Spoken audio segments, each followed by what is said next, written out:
Hello, hello, hello. Welcome back, everybody. Welcome back to the stream. Welcome back to...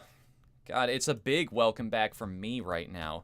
I gotta say. It's been years since I've played with this particular account last. I think the last time we touched it was on a live stream a long, long time ago. One of those long forgotten VODs that's just been eaten up into the ether. Because I'm looking at my character right now, if we go over here to the arsenal, and there are a ton of things that I forgot I had. And granted, it's all basic stuff. I have a rank 15 Excalibur, rank 20 Bratton. Can you tell I prefer the guns over the melee stuff in this game? And then I also have the Exalted Blade, which I don't remember what I did to get that, because it's been so long. It's been so long, they're making me go back through the tutorial again because they know I've forgotten how to play at this point. Pretty much me on any RPG would leave for a while. Oh, dude, I love the RPGs that go through the trouble of like, hey, it's been a long time. Or they know some people don't touch them again for like a month or so. So they go through the trouble of giving you a journal or whatever to help you keep on track, keep on top of things. Yeah, that's one thing I love about the Tales series with the synopsis. Because I never get lost in those games. Here's the story so far. One thing I kind of understand, even though they made me... I played the tutorial again, like I said, the opening mission, just to make sure everything was running smoothly. Unlike before where it was like, stop and start, stop and start, stop and start. Apparently, my graphics card really was just that bad. Everything else in my computer had been upgraded. That was the only thing that was left, and... yeah, the game runs really freaking smooth now. Yeah, I can tell just watching. Compared to last time you streamed this. Also, I hate to make a joke. Your guys remind me of Rhino right now. Of Rhino? From, like, the sort of the design they had in Amazing Spider-Man 2 at the end of that movie. Rhino. Oh, you mean, the Spider-Man character? Yeah. Okay, I got confused there for a second because there actually is a... So the armor you're wearing is called a frame, as I understand it. And there is actually a frame in this game called Rhino. It's primarily melee focused. I figured as much what that sounds like. Lots of health, lots of... It's based around getting up in front of people's faces and just smacking them around. Sup, Blue? How you doing tonight, buddy? Also, so it reminds me of Borderlands 2, considering I played Zero for my main file in that game. And just like Borderlands, a lot of this game is about looting. You're going to go through all this time and trouble. It's about unlocking all the missions first and foremost. Because unless you can go to specific maps and specific places, you will not be able to access the materials you need to craft all of the different frames, all of the different weapons. A lot of this game is grinding just to get all of your options, let alone getting them to the maximum rank.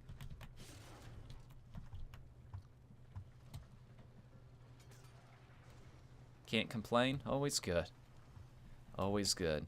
It's always good to see a familiar face. Always good to see any kind of face, honestly. It's better than I was yesterday, where I was pretty sick in bed. That was not fun. Sorry to hear that, dude. It is that time of year, like, in some parts of the world, or in some parts of the country even, everything's starting to thaw, so... all of the plants are coming to life again. Snowstorms. What's up? Not over here, we're getting snowstorms. Alright, I forgot you guys live in Canada. No, I live right in the same city as you, buddy. Really? I live in Ohio, you forget? I believe I did. Listen, man, there's like 60 people in the Discord. I don't mind, I'm just screwing with you. I'm not one of those guys who has 1,000 friends on Facebook and he has all of their personal details, hopes, dreams, and wishes memorized. Yeah, you're not Joker. I don't expect you to be either, because that would get ridiculous. God, by the end of that game, I nearly maxed out my stats, social stuff. That's funny.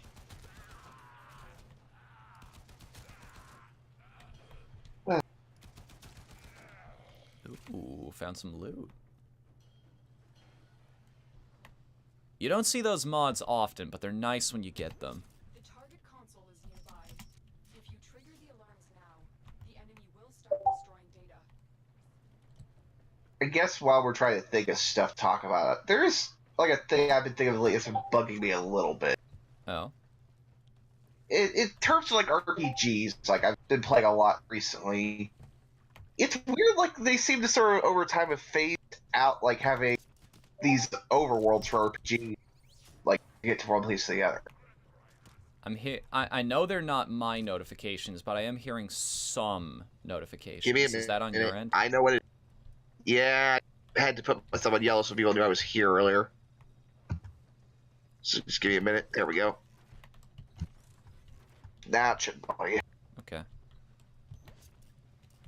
But anyway, to get back on track, it's just this weird trend I've noticed, like, especially since I've been playing through multiple Tales games recently, where it seems like Vesperia was the last one to have, like, any sort of overworld we visit. By that point, it was just usually from the town, and then you get essentially a teleport option to go wherever you want.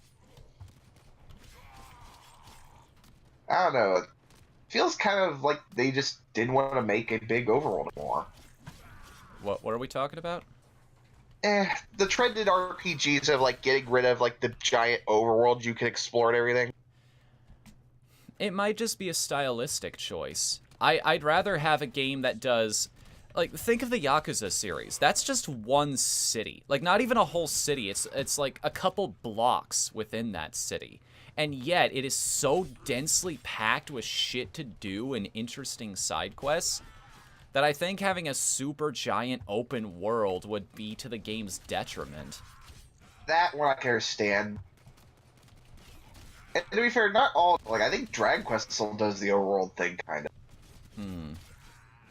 Dragon Quest, as I remember Dragon Quest 8, Dragon Quest 8 is an interesting way of handling things because it's almost, it feels like an anime in the sense that every town you go to is its own self-contained story that sorta, kinda, maybe relates back to the overall plot in a weird way. You're not directly interacting with any of the main villains or their lackeys or anything like that. Like, things just sort of happen, and they kind of build up towards the ultimate goal. Well, I mean, later on, it does sort of kind of trail down its own theory plot. Like, this is something we'll talk about more once Friday rolls around, and we'll be playing more Kingdom Hearts 3, but that game, I think, does it in the wrong way. The entire plot of Kingdom Hearts 3 is Sora level grinding. It's slapdash, I'll be honest. Like, that game could have had the Disney worlds taken out, and I think it would have been a much more focused and interesting experience. And it's sad to say that, because places like, the Rapunzel world is really good. It avoids that problem that Disney worlds and Kingdom Hearts games usually have, where, it's the joke that Jello Apocalypse made, where Disney worlds and Kingdom Hearts games are none of the good pacing and none of the charm. But that world, you actually get to spend an extended time with these characters. You understand what their hopes, dreams, desires are. You have all of that charm. It actually manages to get you invested in what's going on. You have all of the knowledge you need to care about what's happening. And that actually makes it one of the best, in my opinion. Orbiter void cloak engaging. Welcome back, operator. The operator has recovered. Closest That'd actually be I'll be honest, if you're looking for an RPG after 3, that might be a fun one to Dragon Quest 8. Oh, hey, Potate. How do you get in on this? Well, first and foremost, allow me to go into the Discord so that I can give you... it says you're offline. Oh, you changed your name. That's why. I was looking for... Okay. There you go. You have the co-host role now, and my in-game name is Whatthefnu. It's probably going to be a while before I can actually play with other people.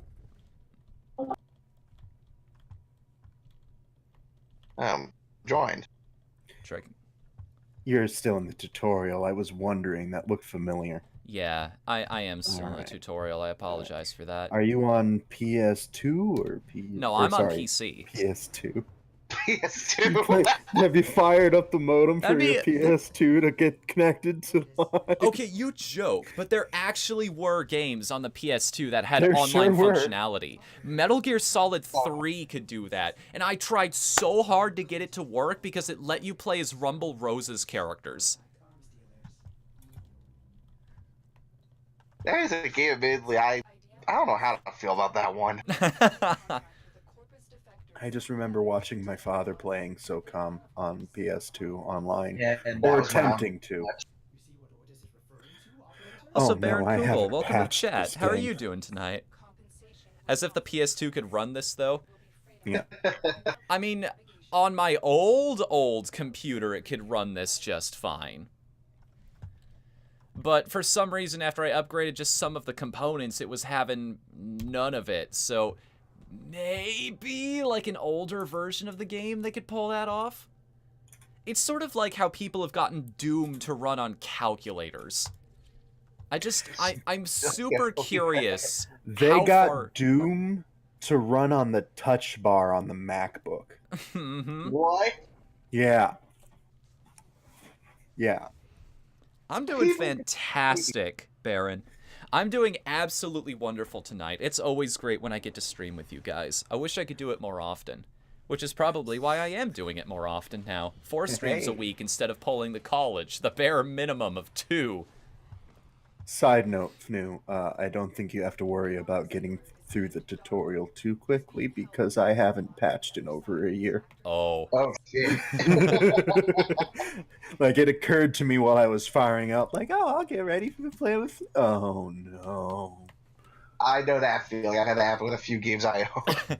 Well, I haven't touched L-Sword in the past 2 years. Let me just... Oh, you redid your entire art style, I see. I did the same thing. I'm gonna be here a while. Yeah, or anytime I try to get back into Star Wars The Old Republic. It's like, well, I can patch and do nothing else for the next 3 hours. Because Lord knows that launcher doesn't like sharing resources. Here's you mentioned that game. One of my friends streamed that every night. And he was just like so damn unhappy with it. Let's have an impromptu podcast while the game patches. Let's just talk about bad game launchers on the whole. Oh, how about, well, this is relevant right now. Fallout 76. Didn't have a 4.5 gigabyte patch not too long ago. Wow. I don't know about that, but I saw an article the other day that said that a Polish retailer online was giving away free copies of it with the purchase of $5 thumbsticks for the PS4. Mm-hmm. That's gotta hurt. I feel really... I both feel bad and not so bad for the devs at Bethesda. What was it? Their Texas studio right now are the guys who are working on 76. Like, it's not the Bethesda. It's a side studio while they're all working on Elder Scrolls 6 right now. But anyway, not important. I both feel bad and I don't feel bad for them, because on one hand, the amount of hate they're receiving right now has got to be off the charts.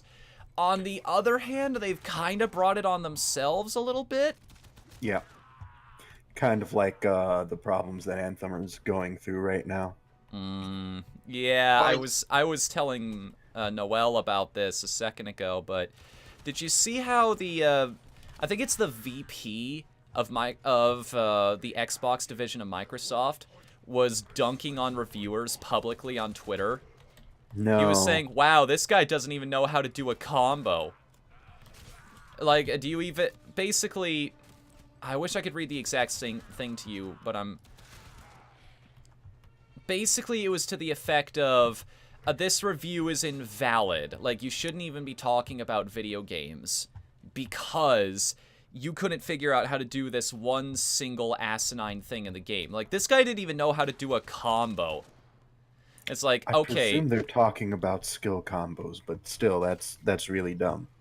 I'm just aggravated because they announced their day one patch, Mm-hmm. but it was a day one patch for the full release of the game. So everyone who got the VIP access 5 days early or whatever it was, they're still playing an unpatched version of the game right now. Hmm. I see. So all of these bug fixes and everything are just gonna have to wait for that one. Eventually. You know how our net code's like not good? It's still not gonna be. Have fun. I also didn't You know what I'm realize gonna that. do? What's that? I think I'm gonna start a revolution in this industry. When I eventually release my game, I'm just gonna have it work from day one. Now, you say that. I'm But going to have it nobody work has to the worked best of my ability. I am just an indie dev after all. I'm going to at least run it past a couple testers. I'm pretty sure they promised the same thing with Fallout 76. It Yeah, just nope. works. Ready to go, day one. Yeah, ready to go straight into the trash bin. Hey. Oh. Ah ha ha ha ha! Ah ha ha ha ha ha ha! Please clap. Well, I hate to say, who's ready to say goodbye to BioWare? It really sucks too. BioWare has always had some iffy. The stories BioWare tells tend to be very good. The mechanics they set up to go alongside that story has had an iffy track record. None of the games they have released has been Perfect. without a glaring flaw. Jade Empire had some pacing issues as well as some control issues and a couple martial arts that just weren't useful past a certain point.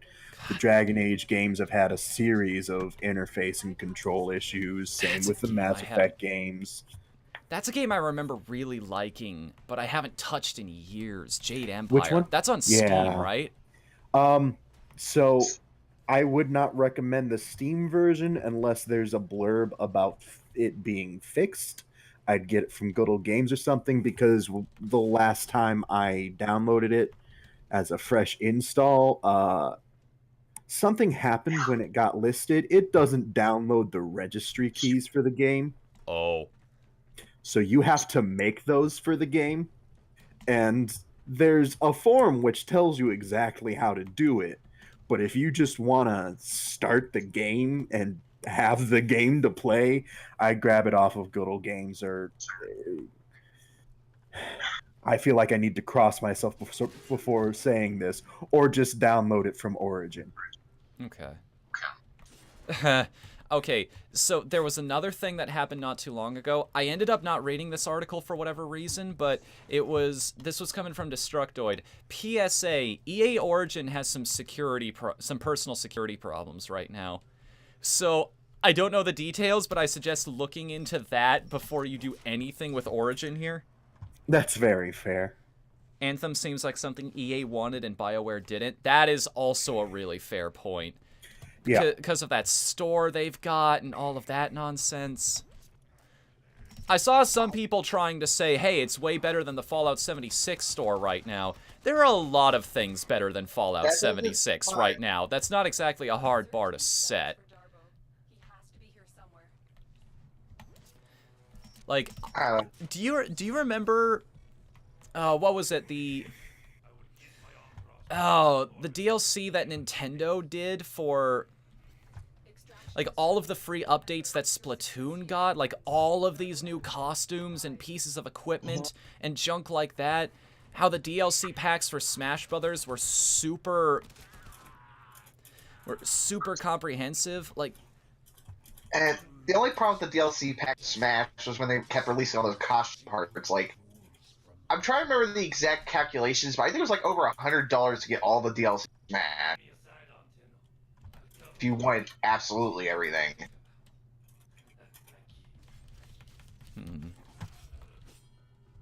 What I was trying to say is, like, I remember an era where DLC, like, you actually got what you paid for, you know? Yeah, where it there felt was an like it was era where worth it. DLC. Yeah, there was an era where DLC really wasn't a thing. There was an era where all you got was expansion packs. Mm.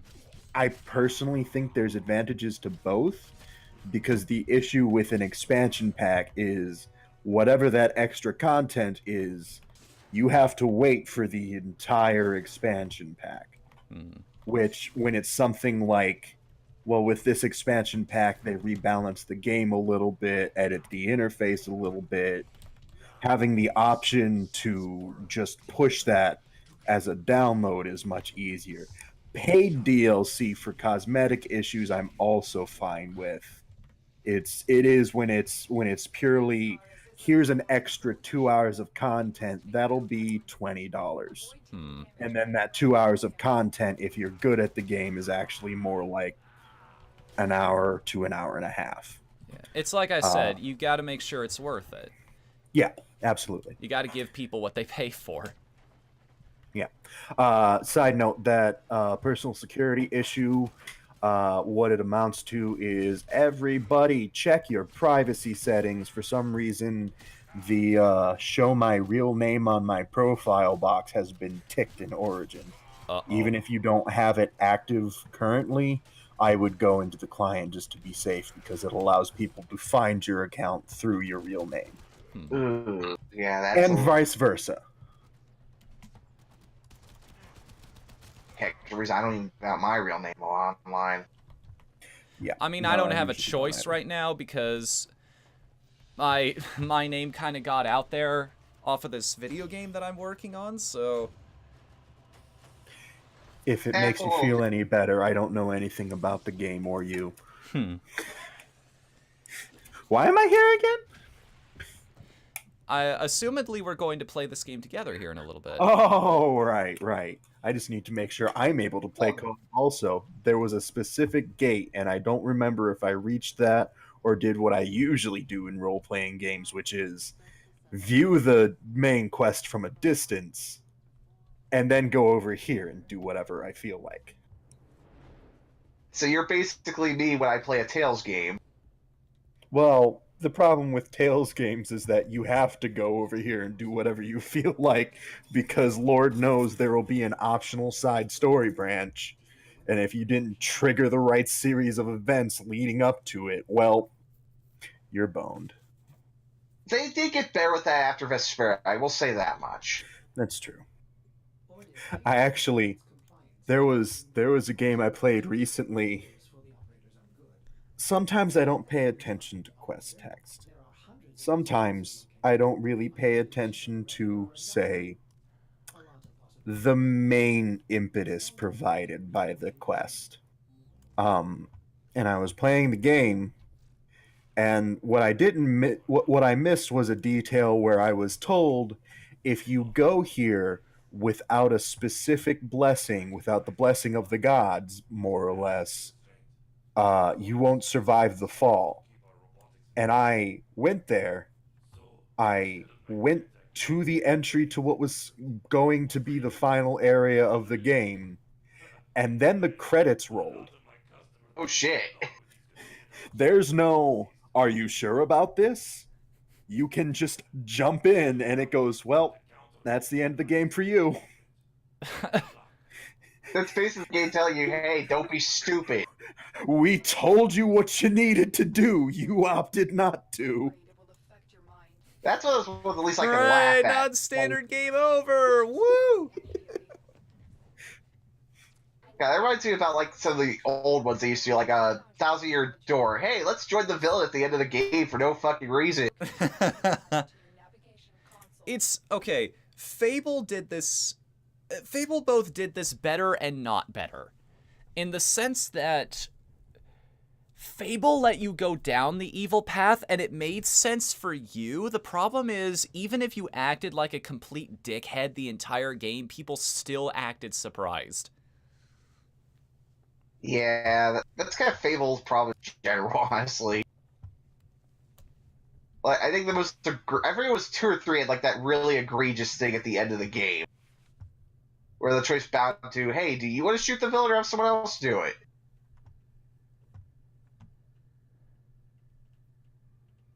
And the only reason why I don't mind mentioning it, because that one's kind of rather infamous. Let's see here. I fear, though, you mentioned Fallout 76, or I did find a funny story before we started the stream. Oh.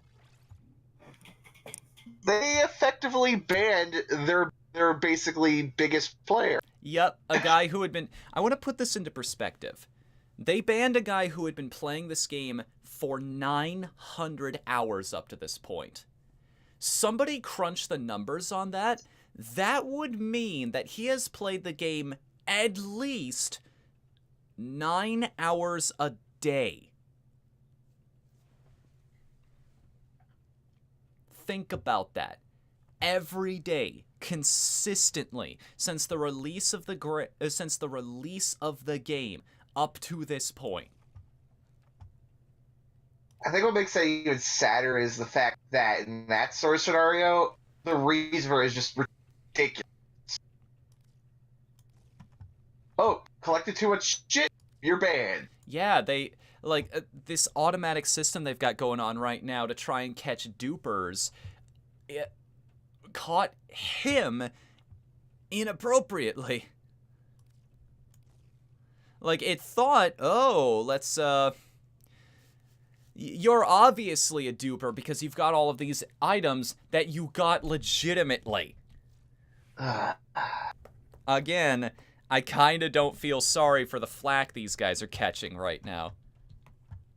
So, admittedly, this is a case where they might have done that dude a favor, considering how long he's been playing that game. It's just, like, I swear that game's like an endless parade of shitty publicity. Like, it's just never gonna stop. Until either the game is shut down or goes free to play. Let's see here. Which, more than likely, if I had to guess, probably gonna happen sometime in the future at this rate.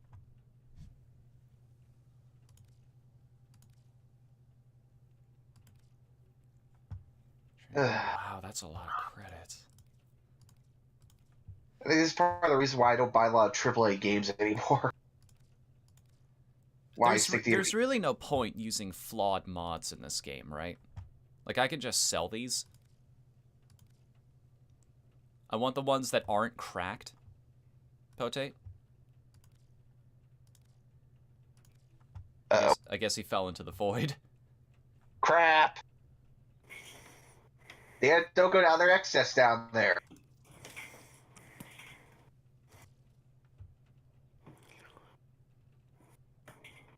Good news. I'm almost at 30%. Nice. You kind of, I don't know why, for some reason that sounded robotic on my end a little bit. Like, I don't know why, for some reason I think I was thinking it was Johnny 5, and I'm not sure why. God, I haven't watched that movie in years. I think the biggest problem with the Fable series is they never let you... they never gave you a chance to torture Reaver to death. Like, just kill that guy really slowly. I mean, they didn't have the aiming system required for it at the time. Now we've got Red Dead Redemption's aiming system, and, you know, you hit him in the kneecap with a crossbow, then you hit him in the other kneecap with the crossbow when he gets up and tries to hobble away. Fable's a little busy. Fable's a little busy running a shitty card game these days instead of. They're a little busy being dead because didn't Lionhead die? The series in general, they're trying to hold on to life these days. Like, those are games that never really reach their full potential for one reason or another.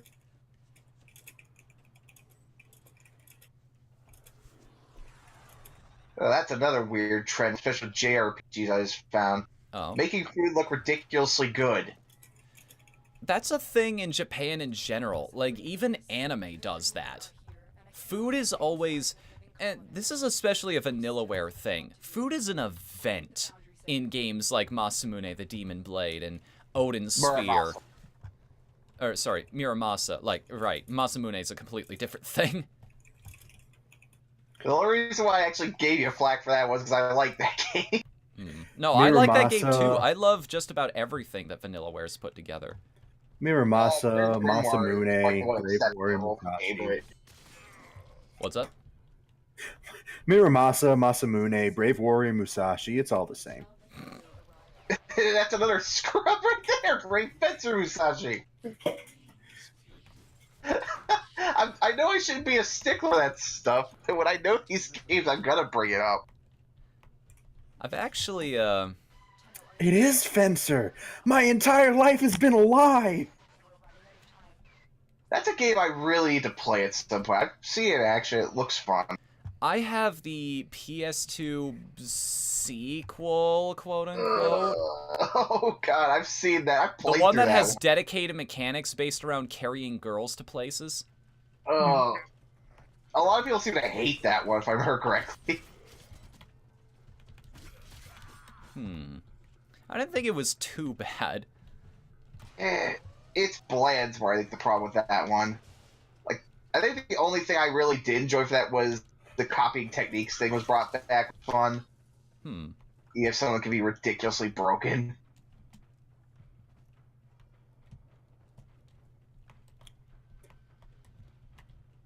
Side note, just to plug my own obscure game that I love a lot and will never shut up about.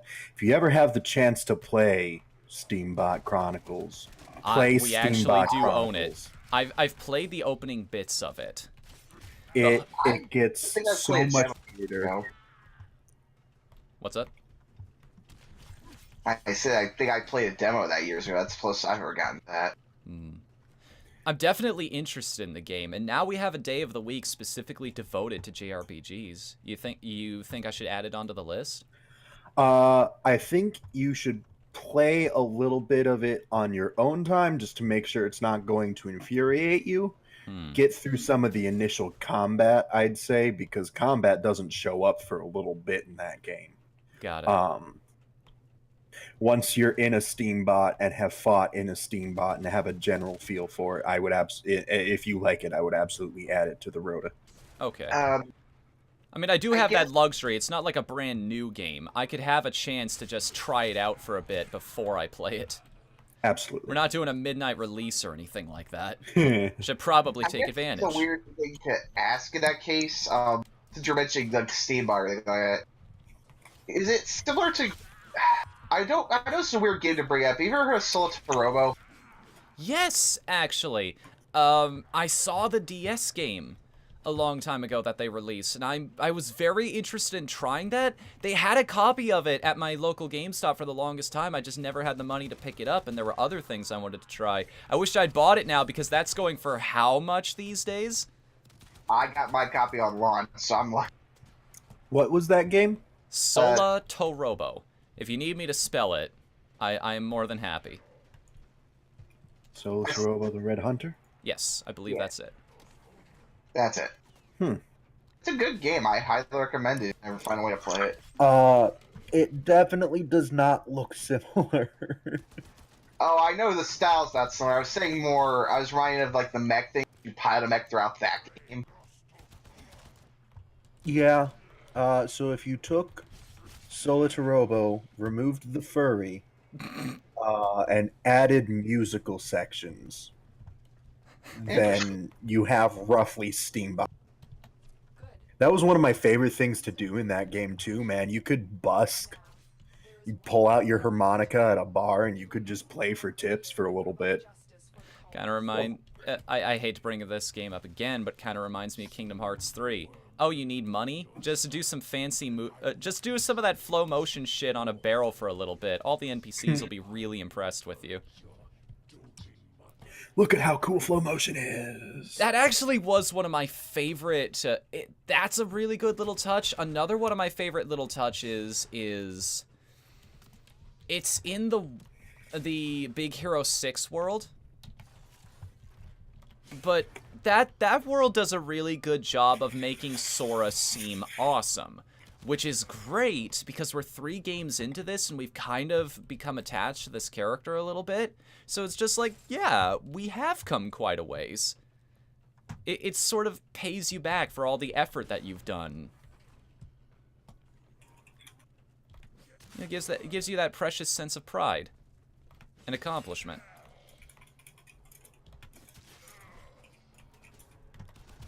I guess while we're adding RPGs to, you mentioned Dragon Quest VIII earlier. You think that'd be something we could add to the list?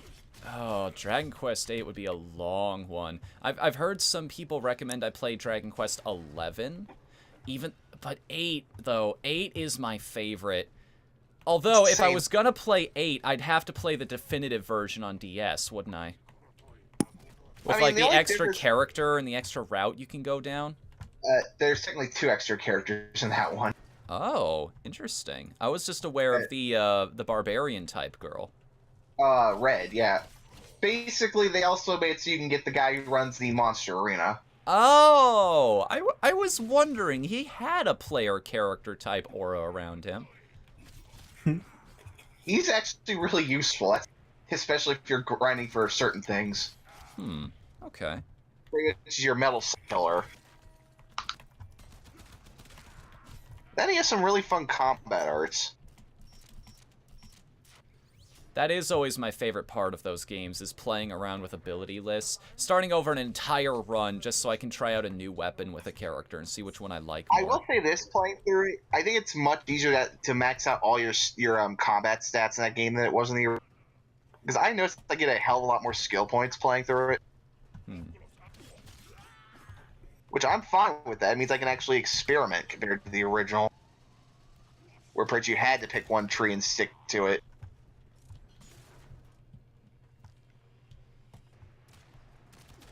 You know, it's my one I also played a lot of... Was Dragon Quest the 9 the one where you had to build your own character, the angel? Yeah. They kept hinting at something in that game, and I know this was a joke, but they kept hinting at a maid class. I was like, you can't mention something like that and then not do it. Like, I don't care if you've got no gameplay ideas. Just make it a joke class where all of the abilities are useless. I mean, how that's... Funny enough, whenever they do a joke class for Final Fantasy, it usually tends to be one of the better ones. Oh, like Mimic? Or a mascot. I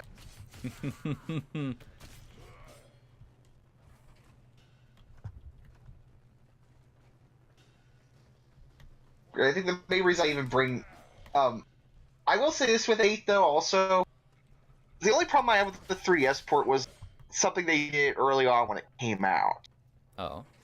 Which was that they had this downloadable option where you could, like, basically check in with the game once every day, and it would give you, like, special items. Oh, right! You could get costumes for other characters. No, I'm not talking about 9 in this case. It wasn't costumes. What it was with 8 was...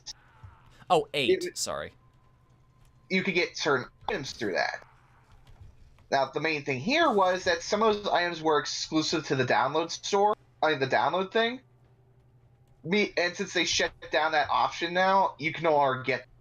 Meaning, it's physically impossible to 100% that game now. That's rough.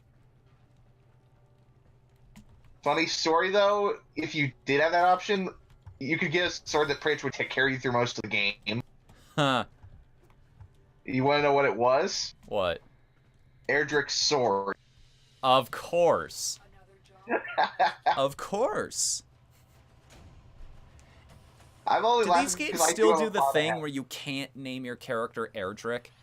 Because I tried that in Dragon Quest XI, and it was like, you can't use this name. You just can't.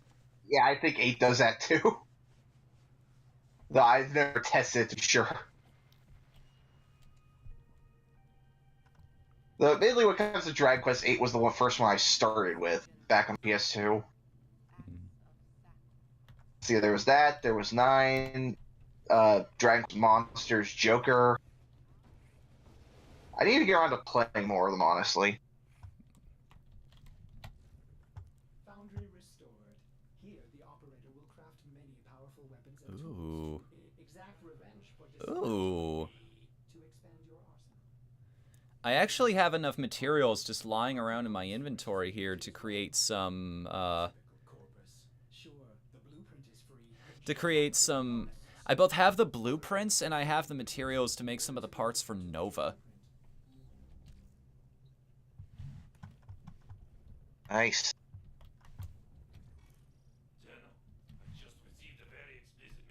Let me think, like, what else was there on remember? I think one of the weapons is like a freaking candy cane, if I remember correctly. Of course, I never got that one. You can go straight to operator. I am But yeah, like, that's definitely one game I highly recommend on the 3DS. If you've never played especially if you've never played the PS2 version.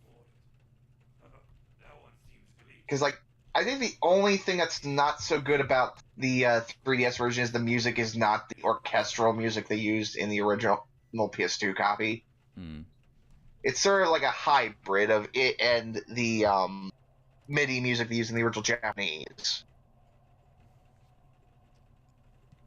Well, here comes the rain. I'm sorry you guys can hear that. If you can hear that. It's not raining on my end. I guess you're far away from me than I am. By the way, this is something I forgot to mention a little earlier. And I'm sorry if this is kind of a random thought, but you mentioned you lived somewhat... you're in the same neck of the woods that I am. Well, I'm in the same state. Well, that's sort of what I mean. This is something I've been wondering for a bit now, and now that I'm out of debt, I have the financial room to start asking questions like this. If I were to say I was interested in starting to go to more conventions, which ones should I go to? That's a tough one, honestly. It really depends on, like, what you're wanting to see.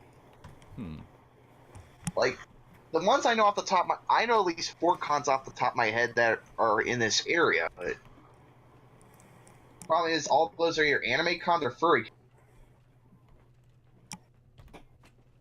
Did somebody say furries? Dude, you're literally talking one in the chat. So that should not come as a shock. What's that? Said you were literally talking one. Oh. I never would have guessed. There's It was nothing a wrong with total it. and complete shock. There really isn't. It's the same way with any other fandom and interest group. It's just that there's some... Oh boy, do they like to point out the bad examples. Well, here's the thing. Every fan base is great except for the, like, 0.5% of them that aren't, and because of human nature, that's what everybody focuses on. It's Sure, just human nature to focus on the negative more than the good, and it's a habit I personally try to break whenever I can. Yeah, well, I think you smashed the one, Whatthefnu, those ones actually are pretty nice. People are usually really nice at those, so... Yeah, it requires a bit... it requires even less empathy to be a dick in person than it does online. Yeah. It also helps that, to me, with those, they feel a lot less stifling than anime conventions do. Like, I actually relax compared to an anime con where I can feel stressed out at times. Well, it can be stifling if you're suited, but that just depends on the facility's AC. Hardy har har, I just got the joke.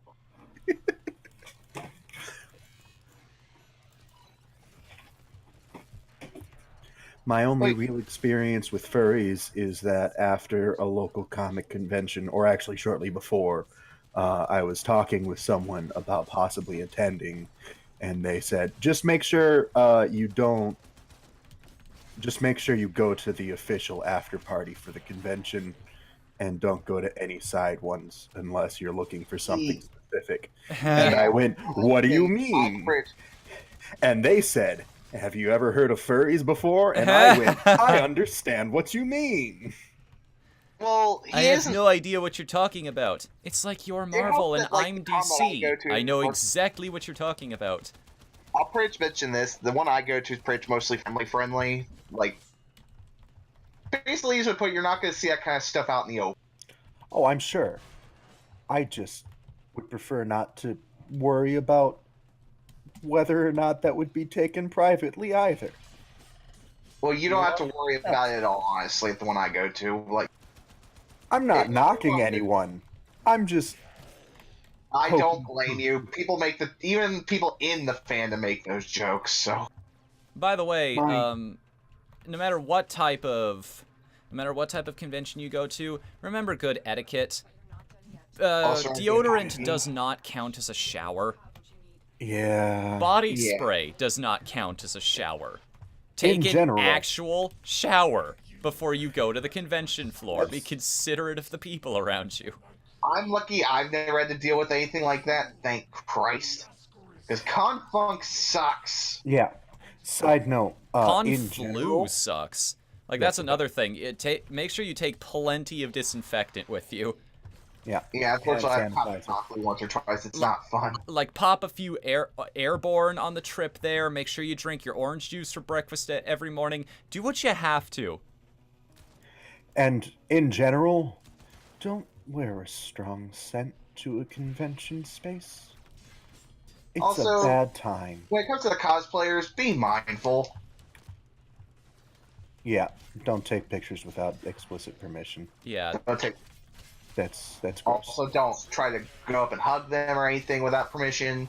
Also, if you see a bunch of con-goers holding a sign that says free hugs, it's a trap. They're Yeah, either that's just good. doing it for the memes or they're underage and they're trying to get you in trouble. If they're holding a sign that says free bugs, make sure you know what kind.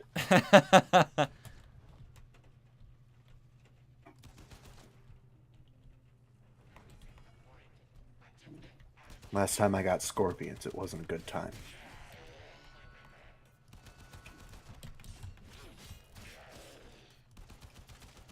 I will say, though, like I said, if you ever want to relax, those are something that are fun. Oh, I'm sure. I just also don't go Funny to enough, cons. I usually tend to find a lot of video games. What the one I go to. Oh, I'm sure. There's Like, plenty of crossover conventions, really, between gaming and comics communities and furry communities. Hell, perfect example I could bring up. Anyone here watch Markiplier? Yeah, his brother runs two kinds. Yeah, he actually runs a furry comic. He's a nice guy. I've actually met him twice so far. Yeah, it's a good comic too. Like I actually got to talk to him both times I've been there. He's fun to be around. Nice. Heck, I actually got to sit down and hang out with him a bit too. Granted, that was a rarity in that case. I love how they Yeah. give you stealthy options in this game, but no matter how hard you try, it always comes down to, yeah, you're just going to be fighting face to face here. That, like, it was really bad when the game first came out, and that was honestly what drove me away from it for a good chunk of time. Because I went, wait a minute. I'm a ninja. Shouldn't I be But- stealthy? Even if I backstab someone, they don't die, and then my stealth is ruined. So in order to access the stealth gameplay of this stealth game, I have to pay money and spend time leveling up and grinding. Nowadays, it's just you stab a dude and he dies instantly. Yeah, and I genuinely appreciate that. I had the same problem with The Division when it first came out. Granted, I still haven't touched The Division because it's not my cup of tea. But if I shoot something in its face and it only loses a fraction of its health bar, there's a problem. Yeah, a lot of people were giving that type of criticism to Borderlands. It's still one of the biggest criticisms about Borderlands. I understand it slightly more in Borderlands because you can excuse it with, oh, he's got shielding or blah blah. You know, Well, it's also a much more cartoony aesthetic. The Division Exactly. doesn't have that excuse. It's like, this is supposed to be realistic. Yeah. And even then, if you take a sniper rifle in Borderlands and you shoot someone in the face, it doesn't do a negligible amount of damage. It does significant damage. Swirl, no, that's Injustice 2. You were close.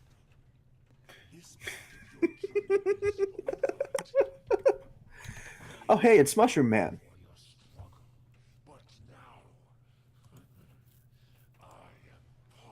Hi, Mushroom Grandpa. Lotus, do something.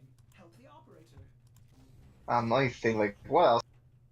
Because, like I said, the only air conventions I know of there in Ohio are pretty much all anime cons, and I kind of think you might want to stay away from those for a bit. So, like, recent.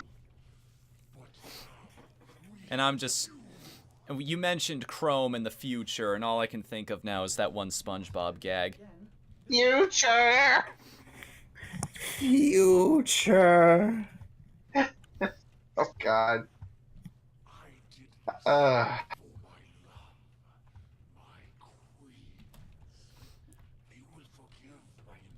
haven't watched that show in, like, so damn long. Apparently, it got good again. Yeah, it did. I just haven't had any watch in, like, years. Oh, I haven't either. I haven't finished Adventure Time. I need to do that. I pretty much gave up on that show after a certain point just because it got so convoluted I got a headache. There's so many series where I just stopped watching because I went to school where I didn't have cable access. Yikes. And then I got back and went, time to catch up. I missed how many episodes? I'm gonna go do something else. And I'm just sitting over here like I haven't watched a cartoon in years. Yeah, there's a bunch of anime I need to get started or catch up on too. I have such a problem just sitting and doing one thing. So anime is a problem with me because either it's subbed and I need to watch it to understand the dialogue, or it's dubbed but it's an action anime, or there are enough action or general moments where movement is important that I can't be doing something else with the anime in the background. Because right now, the primary things I need to catch up on are One Punch Man, My Hero Academia, and Gundam Iron Blooded Orphans. I've made a token attempt to keep up on My Hero Academia. I've seen seasons 1 and 2, but I have not gotten 3 yet. Is 3 out yet? I think you're currently airing it, if I'm correctly. Oh, man. God damn it, Swirl. My Hero Academia. Yeah, I've seen that thrown around a lot. I don't know who said it first, but they should be famous. But to get back on track on this for a second, I can recommend Academia. IDO is a weird one. I can recommend season 1. Season 2, not so much. Tournament arc. No, actually, for once, this doesn't involve a tournament arc issue. It's a beach arc, actually. Let me put it this way: you know the Game of Thrones problem. Listen, you're gonna have to be more specific than that. What's the one thing everyone tells someone who watches Game of Thrones? Watch out for the rape. Besides that, watch out for the abuse of children. Don't get attached to anyone. Oh, okay. Yeah, it's one of those shows, especially in season 2. It just, I think to me, it's sort of the same problem I had with The Walking Dead, where it got to the point where like this is so grim dark that I'm just like, I'm done. I mean, to be fair, the Gundam series, from my understanding, while the main characters main character usually makes it all the way through, there's plenty of characters that people have enjoyed that have had heroic moments that they don't make it out of. Yeah, but it's not like it's out of nowhere. Series who just seem to be shocked death, put it that way. I think that's another reason why I never really had an interest in Danganronpa. honestly, because no matter what happens, I know only 2 characters are going to make it out of the... and only 2 characters are ever going to make it out of one of those games. It's going to be the one kid who's left alive at the end and his tormentor, Monokuma. Hey, Whatthefnu, quick thing there. It's never just 2 characters. Really? Yeah. Usually they figure it out before it gets to that point.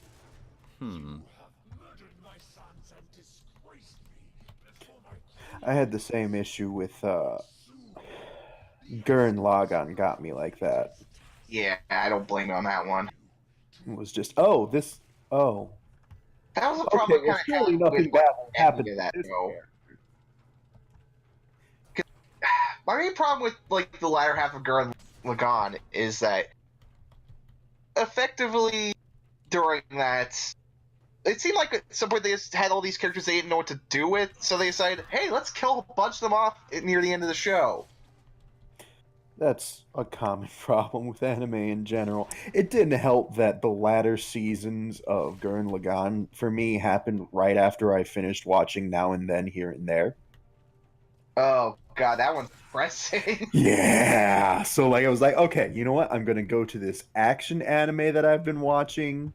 It'll be super fine. Everything... They're all dead. Hello, darkness, my old friend. Like, that's definitely one anime. It's good, but I don't recommend watching it unless you want to be depressed. Yeah, absolutely. It's very good. I just wasn't prepared for it. And they aired that sucker on frickin' TV here. Yeah, no, I watched it on Sci-Fi. That's actually, I saw a lot of recent... I mean, hell, the reason I own a Tactics box set is because of Sci-Fi, so... You know, I really appreciate Warframe not forcing you to crouch ever at all at any point. Yes, You just everything kind of- is just fast. You just power walk jog up to everybody's back. anyone. You just... I mean, think it's someone- faster to sprint places. Yeah. You think someone would look on the cameras and go, who's this strange person jogging up to... Oh, God, he's dead! It doesn't help that the crouch walk animation is kind of silly. Oh, it's I great. don't know why you start mentioning that. For some reason, you're making me think of a Tonberry. And I don't know why. Well, it's also, well, speaking of playing with expectations, like, you see a Tonberry, just this tiny little enemy, and you're like, huh, you look weird. I wonder what you... Wait, why is my whole party dead? I love when people fall for that shit. Like, I'm smart to know that, yeah, this fucker has a knife. I'm not going near him. Well, here's the funny thing about it. Like, they sort of, you get a bit of warning, because it takes so long for that enemy to start doing things. You're like, wait a second, I don't like how much buildup there is to this. Something is horribly wrong with this situation. This is weird and different. I don't like it. It's even worse when you have the variant that has the Karma ability, where outright attacking it will pretty much end your day. Well, it's, that actually reminds me of one of my favorite bosses from Wild Arms 3. One of the most technical boss fights in Wild Arms 3.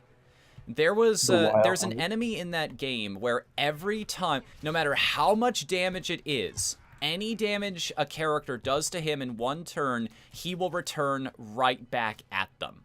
Jeez. Oof. I think I remember that boss. That was a pain in the ass. It was a really technical and interesting fight, though. Because buffs didn't help you. Like, buffs actually harmed you in the long run because you were doing more damage to the guy, and therefore it was harder to manage with healing. Even defense boost meant virtually nothing because he did not care. That ability went straight through your stats. So then you equip the party with pencils. Mm-hmm.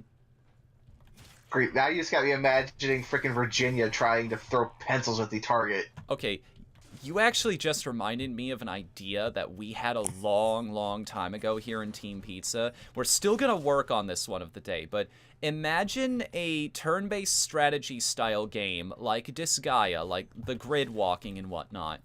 We wanted to make a game like that based in an office building. And we called it Take This Jossie. And we came up with classes and everything. Like, the generic warrior classes were pencil pushers. The mailmen were ninjas. They had their own unique language that there were these boards that were covered in stamps, and you can only read them if you had recruited a mailman to your team. So is there also a technique going postal?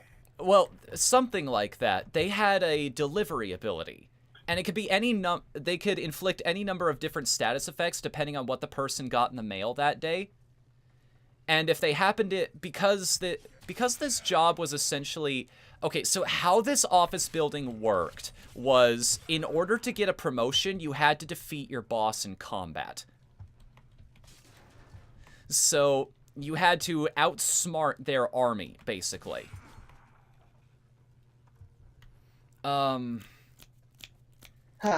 So if you ended up losing a bunch of battles, the game was not over yet. You just got demoted, and you had to fight your way back up again, with your ultimate goal eventually being taking down the CEO. You get demoted after you just end up a fuck janitor. What's up? Did you get demoted after you just end up a fucking janitor? Funny thing about the janitor, but I don't want to give away too much. Let's see here. What else did I come up with? Well, what else did we come up with? Oh boy. The other thing about Take This Jossie was I completely lost my train of thought. I'm sorry. The mitochondria Okay, I have to do something here so that doesn't play over the frickin' stream. I hate that this thing has a mic on it. Ugh. Put the galleon on a direct course to a convoy of colonists. You have a choice. Wall jump your way to victory, Fnu. Like, Disable this because that's the last thing I need is that play over the stream. Saving the colonists could I can hear nothing if it's any consolation. It's because I muted it quick enough.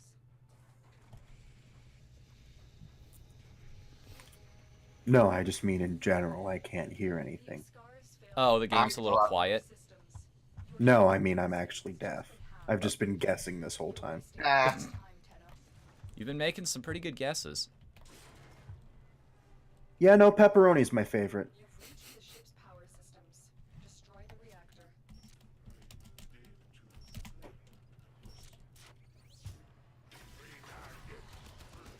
Oh no. It needs to know my password. I'm doomed.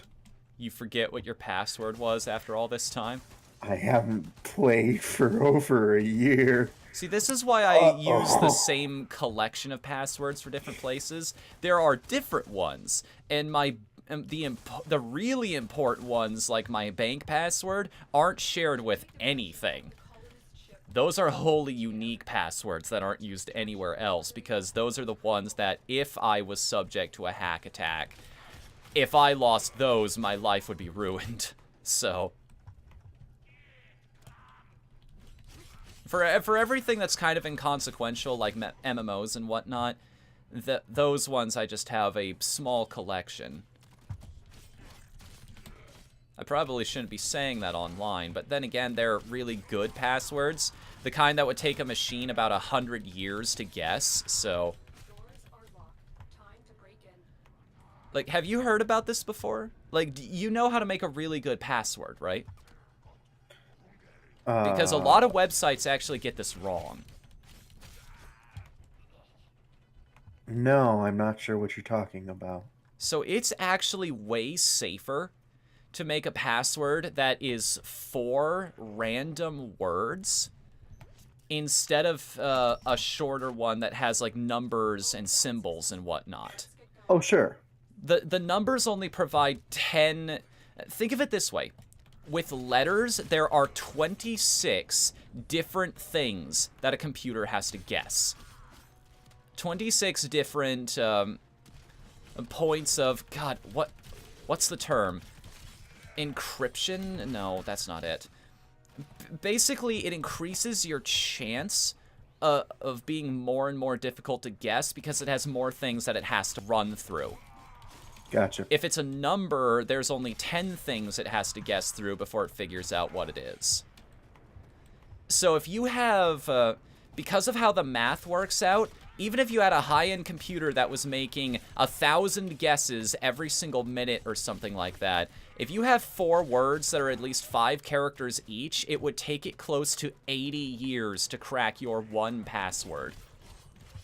As opposed to something shorter that just has numbers tacked onto the end, which would take it something like a week.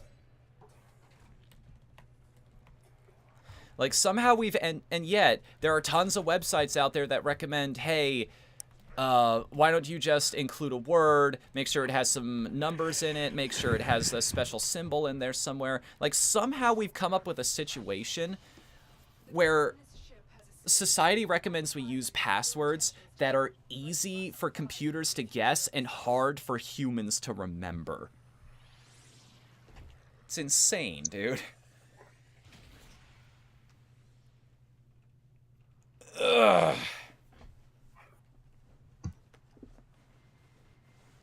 You get access to all of his games. Oh, hey! I actually qualify for a mastery test.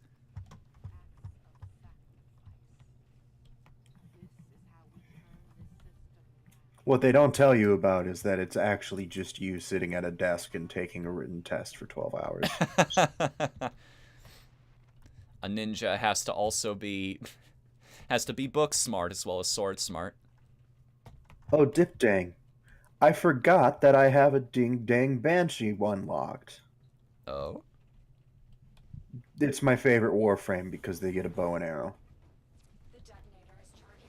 And like when the game first came out, Banshee was basically exclusively the stealth built Warframe because it has abilities centered around locating enemies and tracking their movement without actually seeing them, because as you can imagine from the name, Banshee is largely sound based. Also, sup, Ryza? Welcome to the chat, man. How are you doing tonight? You know, I Yes. probably should have checked how to melee before I The E key. started this. Oh, Sure, the E how key. you sword. Also, Ryza, yes, the more the merrier. Like, I specifically use the tag that viewers are welcome to join whatever we're doing tonight, so. Once I get out of the tutorial here and I can actually do multiplayer stuff, like, once I kill Captain Vor, the sky's the limit. Like, we're just gonna be doing whatever at that point. I'm not sure if it's Captain Vord. You might need to unlock the Mercury Junction. Oh, okay. So there might be a little bit of time yet, but as long as you mainline the quests, you should be good. Okay. You'd I think don't that would remember. be the point, because he's the guy who's been tormenting you all this time. You'd think. But then Warframe. Warframe, I love this game. I've mentioned it a million times before, but I love the design mentality of the developers. Like, they didn't go in trying to make everything in this game make sense right off the bat. Their philosophy was just basically, we're gonna put in a new mechanic because we think it's cool. Which is a good way of going about just about anything. Mm-hmm. Build the kind of games you want to play.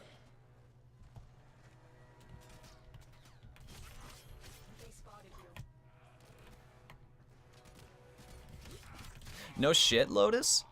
I couldn't tell by the fact that they're shooting me right now. You might want to get them to stop that. It's unhealthy. Yeah. I mean, they could hurt somebody with those guns. Really, they're more of a Put danger those themselves. guns down. This hits, young man.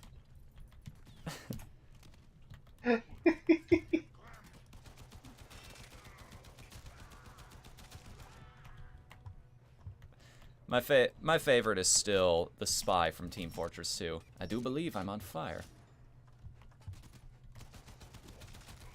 Alarm successfully hacked. The location is returning to normal security levels.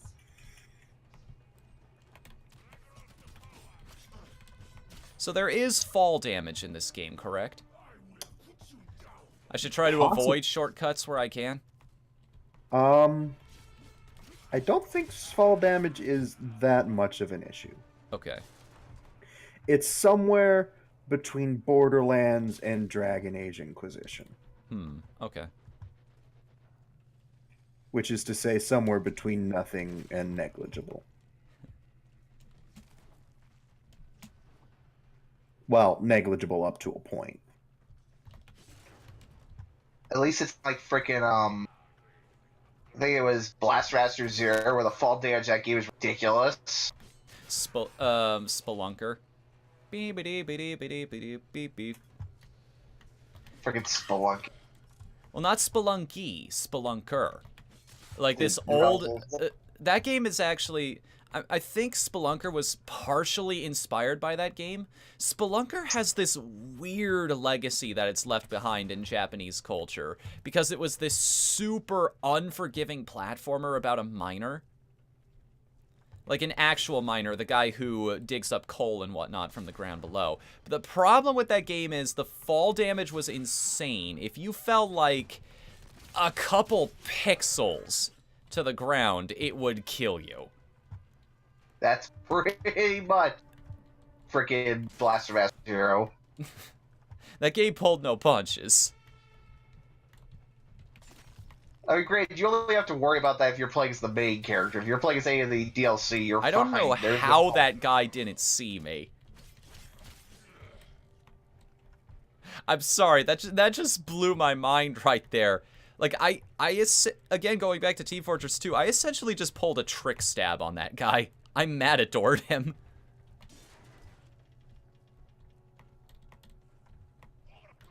Foolish Daniel, do you realize your Lotus has sent you to die?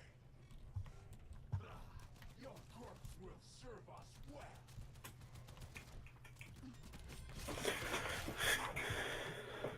Time to go to work.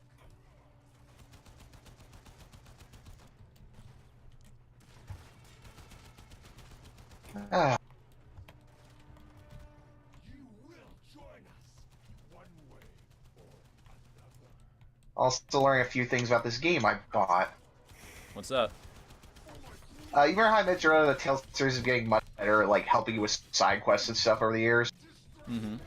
I didn't know you could literally just directly look up where to go. Until now. Like, they have an event thing now. You can literally click the event. It'll show you where you need to go to complete it. Strike through the brainiac. That I actually kind of like.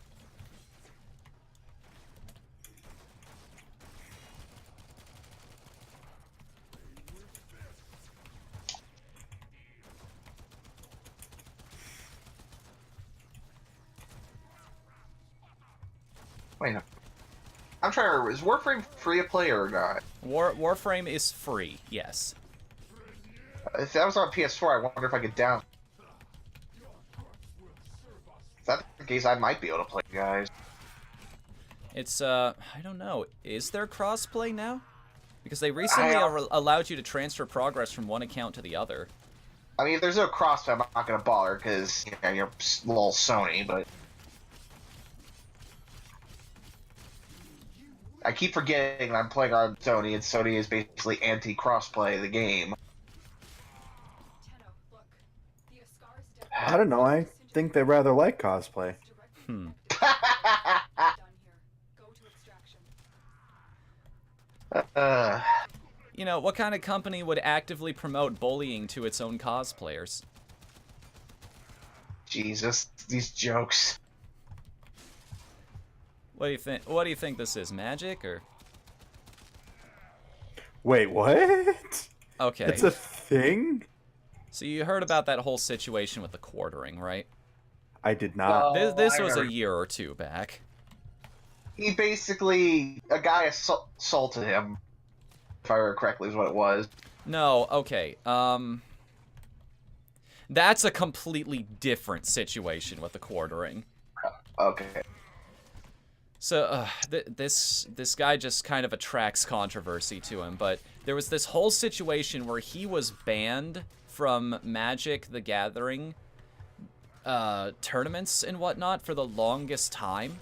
Like, I think he's gotten a life ban because there was a cosplayer who quit because of harassment she put directly at his feet.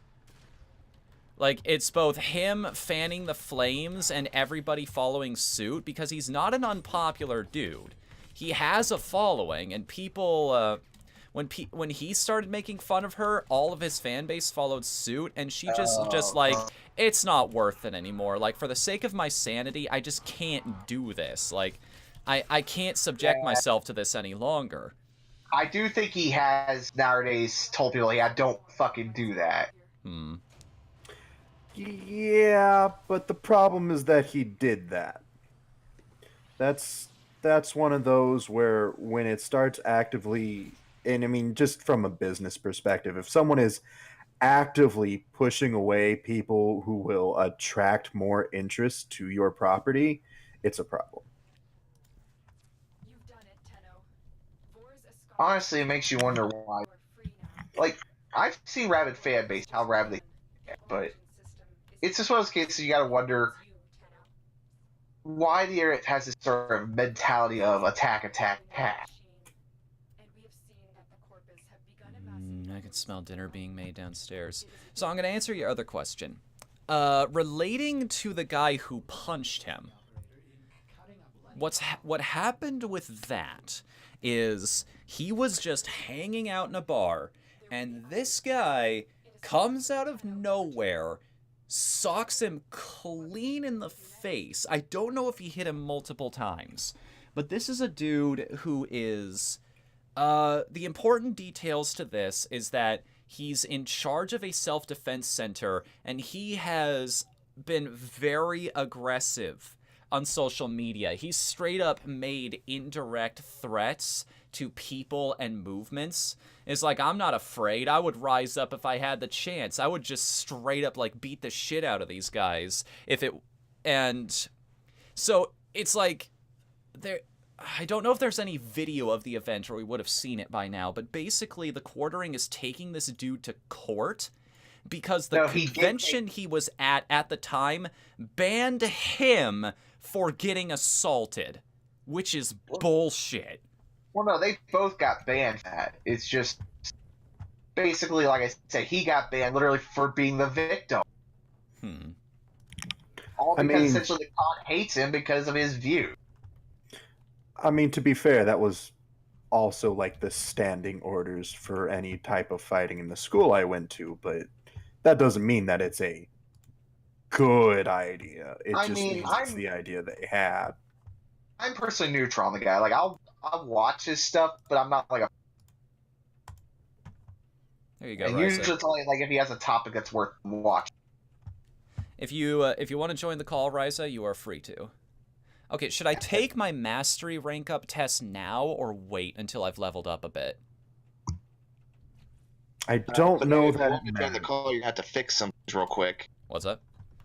If you want me to join the call, you're gonna have to fix something real quick here. Oh, I see what you're saying. Because they're... Okay, yeah. Let me bump that up to 4 people. There you go. Because I think I was there from last week. Hi. Hey there.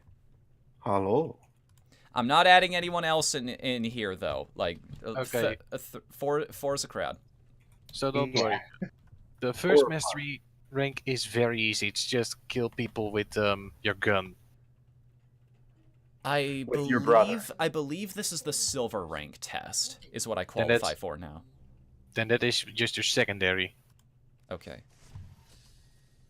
You have qualified for mastery rank 2. You can only attempt this once per day. Are you ready to become silver initiate rank? Not sure I feel about that. It's very easy, and it even increases your daily standing limit, void trace storage. Look, you get... I'll take a crack at it. And besides, it's just 24 hours, nothing too much to lose. I mean, it's not like you are gonna skyrocket from the beginning, because even though Warframe is a free-to-play game, in order to get more weapon slots you need money, but hey, it's at least not as predatory as most EA games.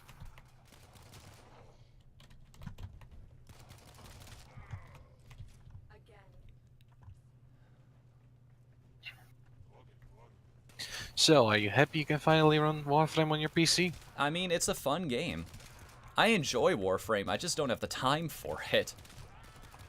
Yeah, but you also had a very shit PC back then. That too. I don't know, because here's the thing. Once upon a time, I could actually run this game, as evidenced by the fact that we started this off with, what, a rank 15 Excalibur? So I played it for quite a bit there. Okay. By the way, I already threw you a friend invite. Then I can show you my dojo as well, maybe if you're interested. Maybe. Just so that you can see the, the positives of being in a clan.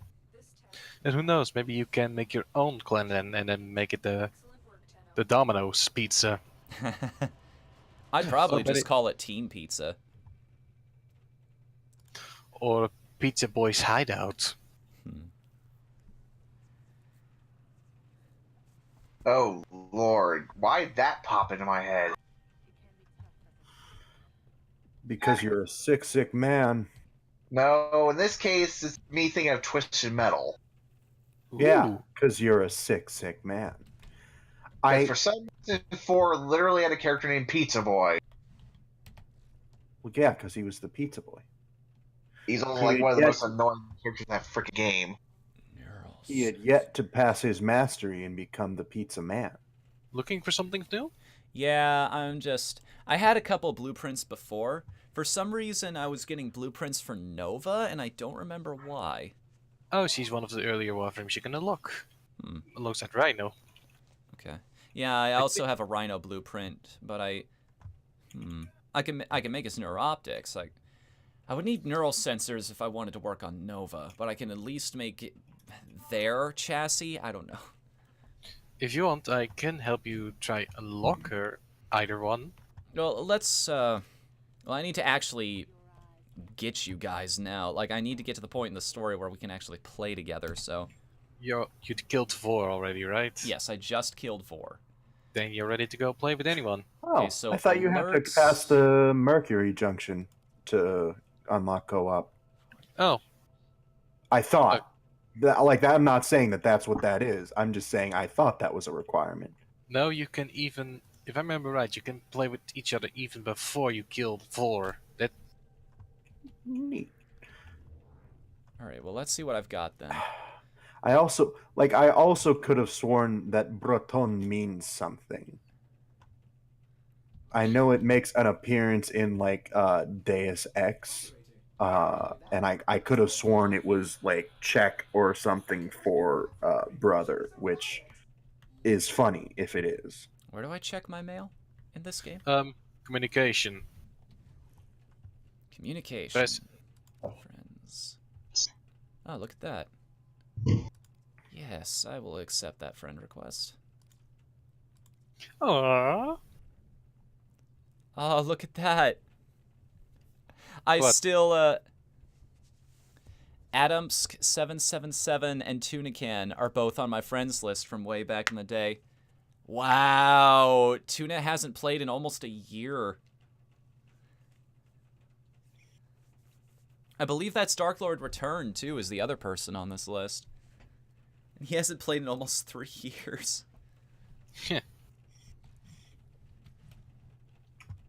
Alright, so yes, I am actually at a point where you guys can join my party now, so.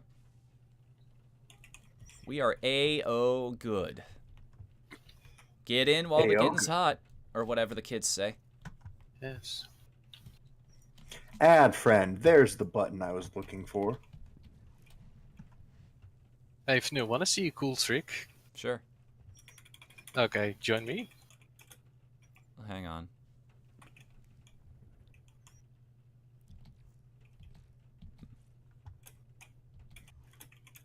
Why?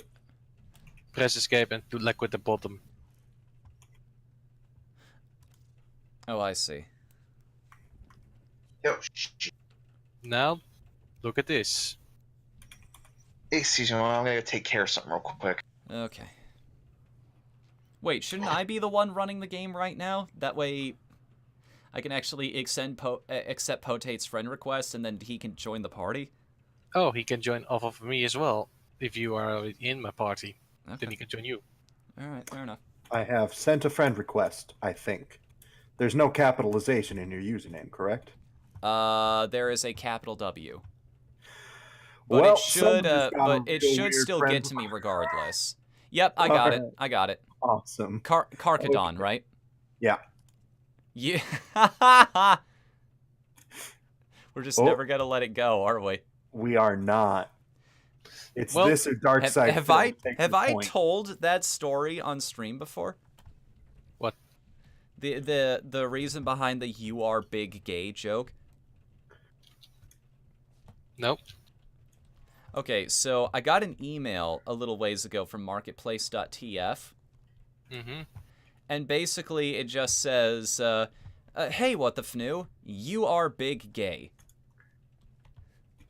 And that was pretty much it. And about 10 minutes later, I get another message from them where it's just like, well, that was a mistake on our part. Hey, you may have received this email from us, which was meant to be a test email that a developer was sending to himself to test out a new mailing system that we've got on the website. It was not meant to be sent to everybody. This in no way reflects our views of you. It doesn't represent our opinions of anybody working at marketplace.tf, and we are so sorry for everything that happened. Also, I'm getting huge lag spikes inside your ship. Okay, you can leave if you want then. I also see It, this. it looks really cool. By the way, I'll say that. Like, everything here looks really awesome. wanna pet the cat or the robot? Oh, I'm good. Look, this is my second MOBA pet, Jorgen. And I also have another one. Here's Nebula, my first one. Everything in orders, operator? Is that a pun? Oh, I don't think you have it unlocked yet, but yeah. Okay. Alright, sorry about that. Most of this is unlocked via just normal playing. I figured as much. Also, I sent you a gift. Friends. Inbox. Hang on a minute. Sorry. Invite. There you go. Excellent. Sorry to keep you hanging for that long. No worries. How do I accept the invite? I think you just go into your escape menu and it says at the bottom. Okay. Press escape and it says at the bottom that you've been invited by a certain person. Hey. Oh, hey! are A the- color palette. Thank you for that. Are the No excavation missions always this annoying? Just as an aside. It is annoying. It's fucking annoying in the beginning, but when you get better, it becomes a breeze. Well, it's only really annoying for me because I can't find any freaking power cells, and whatever reason the waves aren't spawning very often. Okay. So, yeah, if you wondered why I gave it a color pattern, it's literally because I brought Prime Access. I already had Platinum before, and now I have a, what do you know it? How do you call it again? A Surplus? overflow? Surplus of Platinum. Thank you. No problem. Got it. Let's see what that color palette gives to me. It's literally the original color palette, but everything is unlocked. Oh, Hey, everything. Hey, can I ask a question that you've likely heard 20 times before? Sure. Sorry, I actually meant Overlord. Oh. Go ahead. Where are you from? Oh, that's easy. That is from your house. Oh no! But in all seriousness, I live in the Netherlands. Okay, all right. I was trying to place the accent, but I'm an ignorant American who's only ever been to Florida as an exotic locale. So, Hey, y'all. That's fair on me. Fnu, Yes. there is an Orkin Catalyst on alert if you're interested. It's level 14 to 19, but it will permanently upgrade one of your weapons of choice. Well, hang on a second. I'm trying to look fabulous. Do you like it? Yes, You don't have to actually, try, like Fred. having Come all on, the man. colors available really opens my options a bit. Yeah, I kind of hate it about Warframe that they just give you the base color palette but lock out most of the best ones. So, and my friends are always nice to me and say, "Hey, I gave this to you, and I want you to do this for someone else." That's nice and upstanding of them. I don't trust it.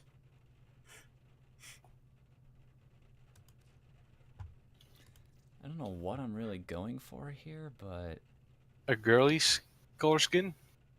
let's see here. Doesn't really look good on Excalibur is the problem. Should probably go for something Edgy. Yeah, or sword based on You account know of what? Excalibur. There we go. Default colors. We'll just let we'll just let Excalibur be Excalibur, I think, for now. Once I get tired of the base color scheme, then I'll start trying to customize it. Also, later down the line, might be a slight spoiler, but because everyone basically talked about it for an entire year, I don't think it really matters. You can get a quote better version of Excalibur down the line called Umbra. Okay. But that comes in a long way. It's literally a slight better version of Excalibur because it comes with exclusive mods. But in order to get that, you have to grind. You can't buy it. You have to earn it yourself. Okay. If I don't get an energy cell soon, I'm going to kill everyone in the vicinity. Which, granted, is exactly what I've been doing in this game already. But I'll be doing it out of anger rather than necessity. So, Phoenix Junction. Oh, nice. I'll be right back. Okay. The one thing I really love about this game is the speed involved. Like, you can move so incredibly fast with the various movement tech, and there's variations that you can learn. And it just makes me really happy to be able to noom across the map at high speed. And there's no weirdness when with the reticle when you're jumping and moving around, so it makes you feel like you're a skilled combatant, because the verticality of the cursor does not change even while your vertical location in space does. Okay. So if you have your cursor on an enemy, it doesn't matter how high you go, you can make minor adjustments and still keep on target with your weapon. Sup, Which Ashidaru? lets you fight fast. Okay, so I have to fuse two mods together and then they'll let me through the junction? That's what they're asking of me right now? If that's what it says, then yes. Okay. Ew. What do we got?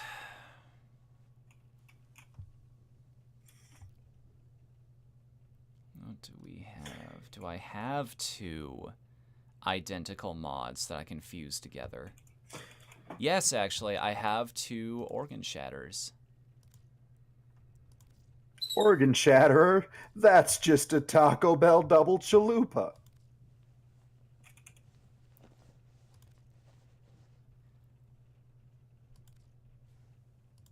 Oh, hello.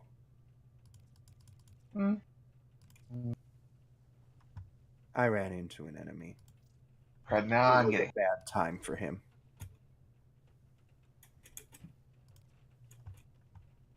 Which of these mods do I really want to upgrade? What's the one thing? Attack speed would be great. Just hitting harder in general would be great. Pressure point. There's the one. Since when did Warframe start you off at 100 platinum? Search me. I just kind of had that. Because when you start out fresh meat, you only get 50 as far as I remember. Could be Might something be I because later up. of a veteran reward of some kind. Okay, so let's talk about endgame content, Fnu. We're gonna take you to a raid. Not yet. I'm not even close to being ready for that. I'm just But joking. he is. So who cares? Nah, I'm just kidding. Even I'm not really that great for endgame content yet because, well, fuck me, I guess. But the thing is, let's just say most of the things start to open up after you play like for 40 hours or something. So it's Final Fantasy, is what you're saying. Oh, you, Specifically, it's Final Fantasy 13. oh, you poor boy. This is worse.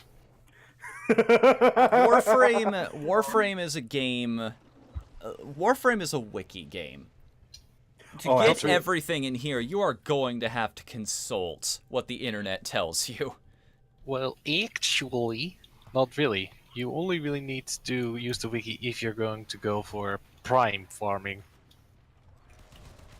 And who Because- doesn't want Prime other than Megatron? So, here's how it works. Every mission can drop prime relics. However, only certain rotations drop certain relics, and only certain relics drop on certain difficulties. Oh, And that's where the wiki comes in handy. But first of all, let's just start murdering some shit with FNU. Yes, sir. Because I I'm remember gonna this from have the to last abort stream this we mission, did where I I was think. trying to play this on Switch. I remember, and to be Opening your fair, first it chest. runs pretty good on Switch. It's just, now we're running it on PC, which is everybody's preferred platform for this game. Because it kind of because it's- started here. And it's most up to date. And Yeah. it is. I'm glad somebody enjoys my shitty puns. I didn't get it. Well, okay, so there's a trailer here in America for the game. It has the song We All Lift Together. I think it also Oh. plays in the launcher, too. Oh. So Oh, yeah. I figured it was appropriate to call the stream We All Loot Together. That's you see that city called Fortuna there on Venus. Yes. Wait. That Fortune. that is where it's right under Linda. There it is. There it is. I see it. That is where the song plays when you There first it enter it. Oh, okay. Oh yeah, So because if- it's what the expansion is named after.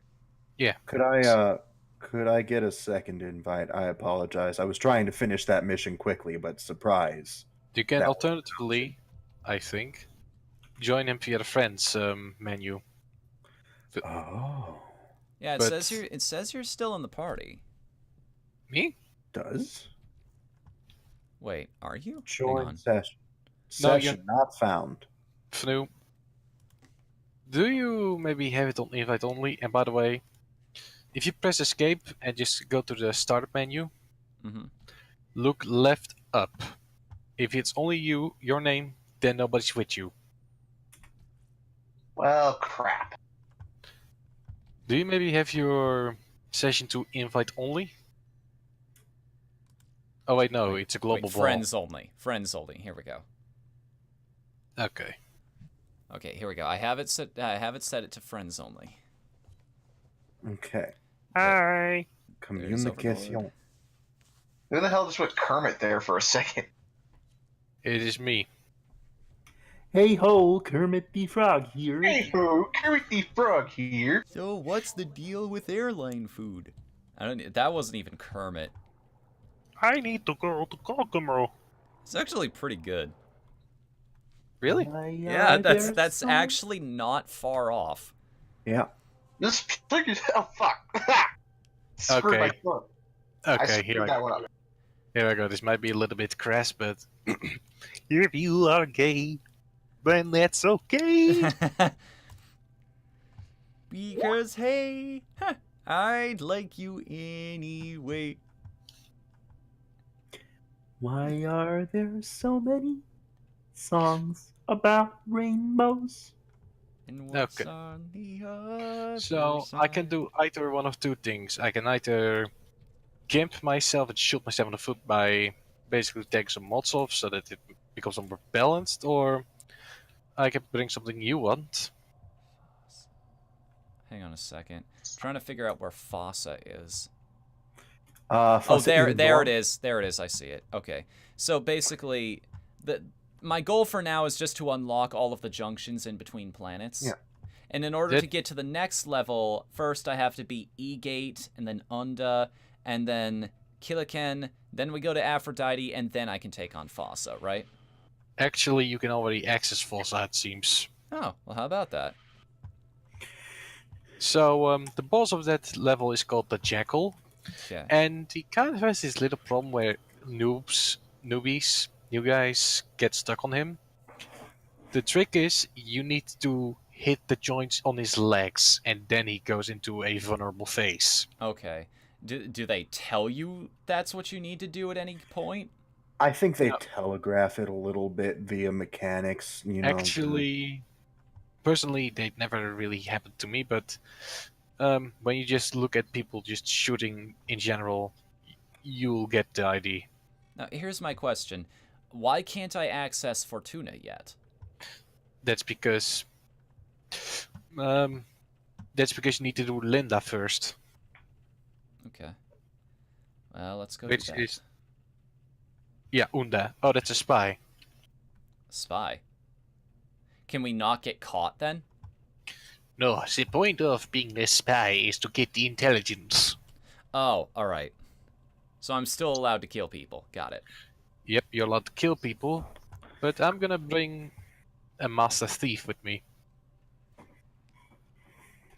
Okay, so sadly it will not be Sly Cooper or Robin Hood. I'm Robin Hood. I'm primarily the guy from the Thief. No, I'm gonna bring a frog lady. The Frog. Break into enemy data vaults and 3 kills within 10 seconds. Oh, great. Frothy's here. Froggy. Froggy. Froggy? Froggy. Yeah, I figured no one was going to get that considering I'm the one who watches Academia. What's up? Nothing, don't worry about it. We've been seen. By Don't worry. whomst? You know, I actually am kind of convinced that Ivara, the girl I'm playing, is based on the main character of Thief because I have a quiver be on the lookout for with different arrows. Well, again, we're space ninjas. It doesn't have to make sense, it just has to look cool. That's the thing. We're more than space ninjas. We're space robot pirates, ninja, dancers. Got it. Finished my affinity mission. I'll be a I think I'll ninja stick with Strider, dancer. thank you. Ooh, Oh, look. y'all are way ahead of me. Holy crap, when did that happen? Did I just load slow? Probably. Oh, I thought you were already in the mission. I am in the mission. I'm just vastly behind you for some reason. Okay, so let me explain how this works. if you trigger the Don't go down yet. Okay. See that hole at the top? Yeah? You need to go down there and do a little parkour section. And by the way, there's a secret entrance in here if you activate the elevator and go through the vents. Like so. Oh, I see what's going on. Oh, too bad it's too late for me. No, wait. There we go. Well, I cry sometimes when I'm not in bed just to get it All all. out what's in my head. Dagnabbit, why is it only sideways motion? There we go. Dagnabbit, let me. There we go. Hehe. Oh, parkour.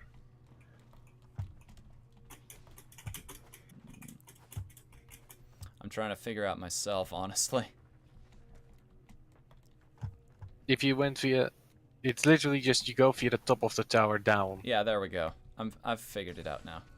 Ow. alarms have been triggered. And now you have to hack this quickly before they're purged. Okay. I hope you do know how to connect dots. Yep. The data is still in Ooh, I got an unidentified item out of that. I Nice. forgot you have to identify some of your loot in this game. Oh, that's a friendly. Yeah, that's- Don't yeah. shoot The the Nebula friendlies. is ours, or That's my specifically, it's Rise's. It's my... Oh, wait. It also has another cool feature. Emotes Side to note, it. Fnu, you know how to slide jump, right? Yes, although it's a Okay. little awkward on PC. I should probably change my binds on that one because I Guys, have to before- use my pinky to first press shift and then roll it onto the control key and then press spacebar with my thumb. It's You shouldn't. Just press forward and control for me, real quick. forward and control.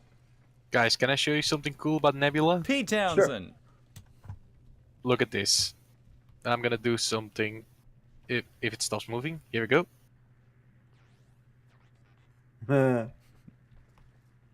And you guys can also interact with it. Like here, if you wave, it will. Okay, it might not see me right now, but if I do it don't like know this, how to do emotes. I have like 29 emotes or something like that, and I don't know how to use a single one of them. hold Q Huh?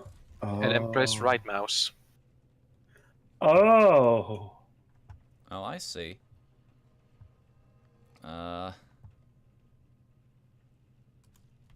There we go. There's the wave. Mm-hmm. You have to do it quite in close to him though, Oh, for it to work. it's fine. I can play with the dog later. Yeah, but that's how you know how to access your emotes. And if you've noticed, the first thing has gear in it. Yes, I noticed I had I equipped those offline while I was making sure the game actually worked before we streamed this time, because that's important. Yep. It's smart to make sure that you can actually play the game you told people you're going to play before you go Finally, live. no technical difficulties. What's up? Finally, no technical difficulties for once. I might have just jinxed it by saying that. Oh, Karma, that's karma. an enemy Moa. Oh. Yeah, I'll disable Nebula after this mission. So anyway, my favorite thing about this game is New. Is what? New. New. New. Oh, right, you can just jump all over the place. If you want to enter, you have to hack that. Hack that. Okay, and if you listen closely, you can hear a camera. Oh, I see it. Hang on. Plop. And then there's a secret entrance through here. Watch the Oh. watch for the CCTV. You don't want to get caught. But I've always wanted to be on TV. Not this Not one. see. Then through here. Ow. Yeah, patience is a virtue. I'll get it.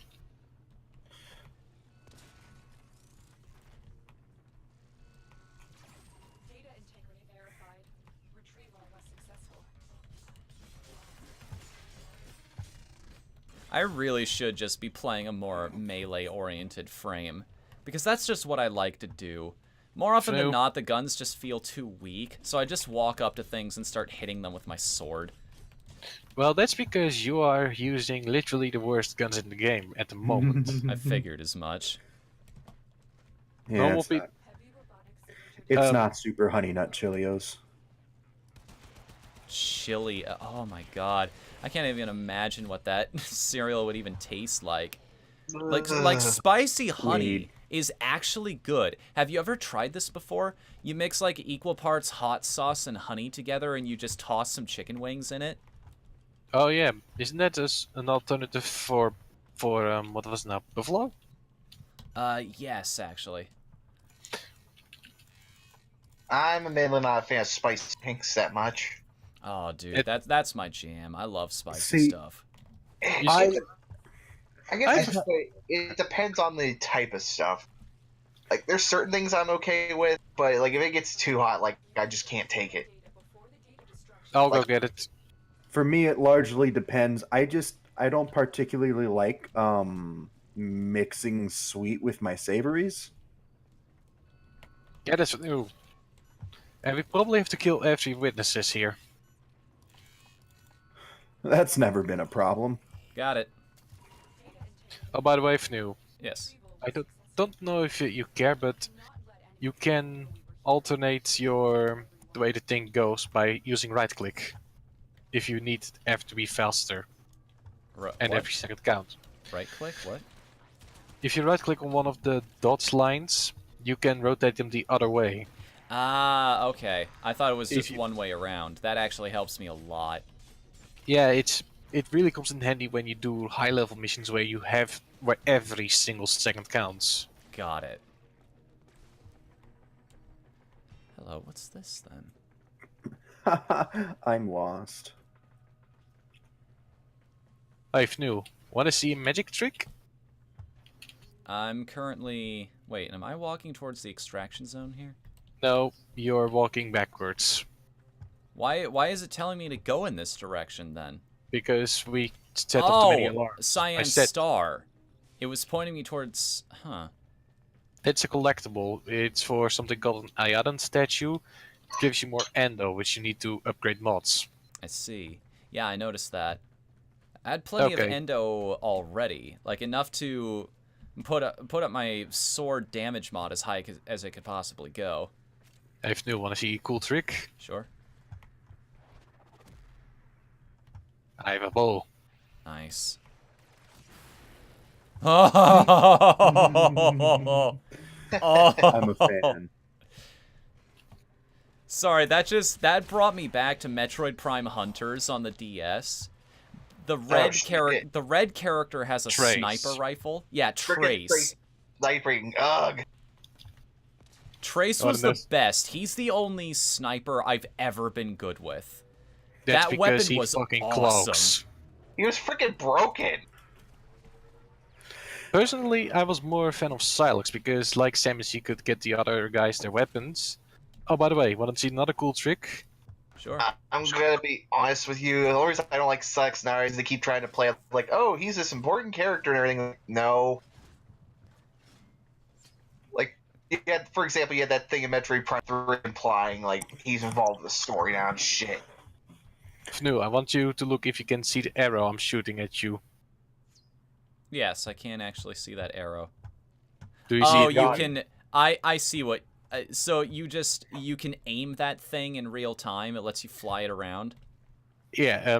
Basically, her second ability allows me to become the arrow, Got it. and I Feel the can arrow. accelerate at arrow. will. Oh, and by the way, guess how you get her? How? Grinding. Yes, but guess Whoops. how unique she is in the grind. We can't beat the mission until you get down here, Potate. Let him learn. But basically, how you get Ivari. Oh look, we got a reflection, we got a relic, and we got a casual of 1,500 credits.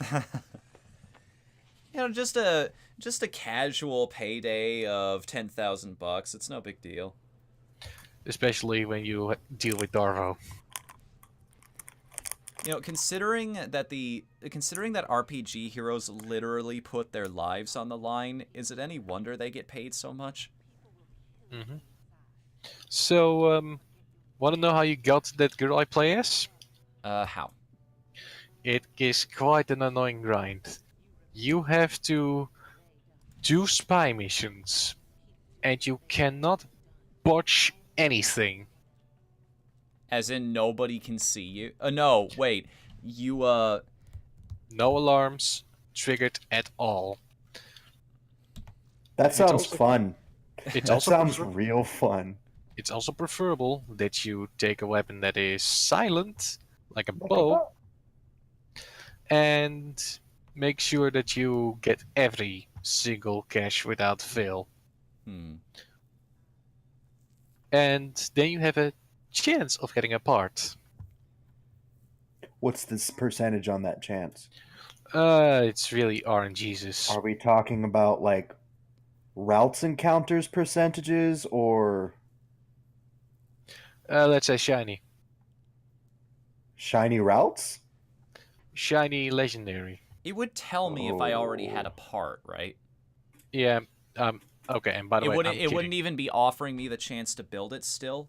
If it's something like, if I built a Nova chassis already, it wouldn't be in my Foundry menu to begin with, right?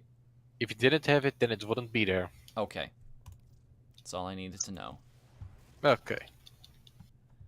Can I So- build Ooh, multiple there's a things at crossbow. once, or or is the Nova chassis the only thing I can work on now? Fnu, there is a tab called In Progress, so yeah, you can build multiple things. Okay. You can literally build everything in the... theoretically, you can build every item in the game at the same time, if you wish. I want to see somebody try that now. Where the frick do I get gallium? Gallium is a rare resources on different planets. Okay. Mostly on Uranus, because there's a boss there that drops gallium every time you kill him. Oh, okay. I'll keep that in mind then. I But really want this crossbow. What kind of weapons are they allowing me to buy right now? anything that's up to Mastery Rank 2. Mastery? So, if I may recommend something, it's kind of a new guy weapon, but it's actually pretty decent. It's called the Boltor. Boltor. Boltor. Don't buy it with platinum, you can buy it with credits. Alternatively, the Strun Is can that be a primary? Yeah, It's it's under primary weapon. primary. I see it. Okay. I'm what's the difference between the Paris and the Mark 1 Paris is about 15 grand. Yeah, this one's asking me 150 platinum to buy it, but where can I buy it with credits? Go to your market. Oh, the market. Okay. Then you buy the blueprint. I see what you're saying. Okay. And then you farm the resources, and then you wait a whole day. Okay. Let's see. Baruch. Go to Searches. categories. Oh, I haven't leveled this up, and I haven't played this game in so long. Oh my gosh. You level up the weapons, correct? They gain their own experience? Yes. Okay. Let me just magazine warp. No. I only have ammo and reload, which doesn't seem super useful for a bow. I can shave 1/10 of a second off the draw. I'll take it. Whatthefnu, are you planning on playing a bit more Warframe than usual, or? I don't know. It depends on how much. It depends on how well the stream does and how excited people are to see me play it. Because it's kind of stagnating here, but that might just be on my end. What's stagnant? Well, the chat for me at least, but meh. Well, I as mean, I soon as agree, I I- say it there, hang on a second. Wait, why did I navigate to the other setting on my screen here? Hang on a moment. This is a PC game. I don't need to. Well, you say that, and look, someone starts up again.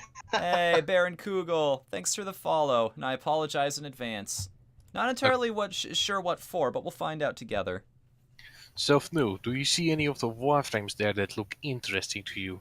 Well, let's see here. Because I remember when I was talking to Tuna about this, all of the ones I was actually interested in weren't that great, or were ones that he was like, yeah, that's going to be a pain in the ass to obtain. Like, you're going to have to play 100 hours or so before that'll be even available to you. Okay, tell me, which one? Well, let's see here. Which one immediately stands out to me? For a second, I thought that said nudist. And I was about to be very concerned. Oh, Nidus. How about Serin and Octavia were the ones that stood out to me immediately. Ooh, Yeah, I figured as much. He had the same kind of reaction. Okay, so in order to get Octavia, you need to pass something called the Second Dream already, and for that you first need your Arcwing. Saren, on the other hand, requires that you compete in a Grineer-themed arena called Wrathoom, which is bloody annoying, and you need to gain 100 points in order to even attempt fighting the boss, and she has the most horrible RNG in the game. Yikes. Dark Lord and I have been grinding for 2 months, and she wouldn't drop the neuroptics for Saren. So don't bother trying to unlock Warframes. Got it. No. What about Oberon? Oberon actually drops from regular enemies, but specifically he only drops from Examai enemies. The harder difficulty you are, the more chance he has of dropping. I'm being told in the chat that Rhino would be the easiest one for me to unlock right now. Oh, hell yeah. Oh, the irony of that. You see, people say... But I don't have enough credits at the moment, so we need to go do some missions. First, Whatthefnu, I actually do have more than enough platinum to gift you Serum Prime because Oh, Tro- just hold on to that, dude. That's for you. Buy I something you know. want. I know, but How's Trinity? oh, she's a support Warframe, but if you know how to build her correctly, she can be one of the tankiest characters in the game. And Fnu, Yes. I think you can actually enter Fortuna right now. Yes, I can go there, but do I want to? Well, if you want to hear the song at least. Why not? We named the stream after it. Oh, select Wukong. instance. Let's go to a calm one. Zephyr? Who were you playing just then? Oh, I played Ivara. Ivara. Who apparently is also a pain in the ass to unlock. Yeah, Yeah, but like I want it, and Okay. I am decent at stealth. So here's the thing. Ivara drops from parts dropped from different difficulties. 1 to 15 drops the systems, 16 to 30 drop the chassis, and then 31 and up drop the optics and the blueprint. You have to get lucky on the last one to get either. Gotcha. Okay. Just if you're fighting consistently and trying your best, it should not be too hard, and you should get it in like a week farming or so. So I what does mean, it- you can what does it solo mean those unlocking halfway nodes? decent, right? What did you say? Never mind. Hold up.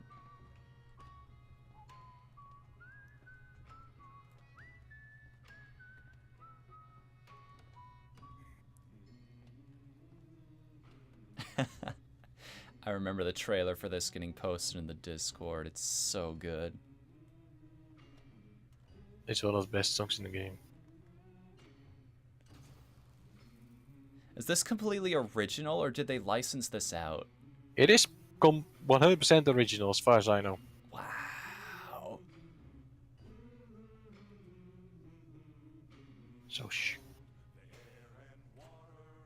Are these cyborgs? Yes.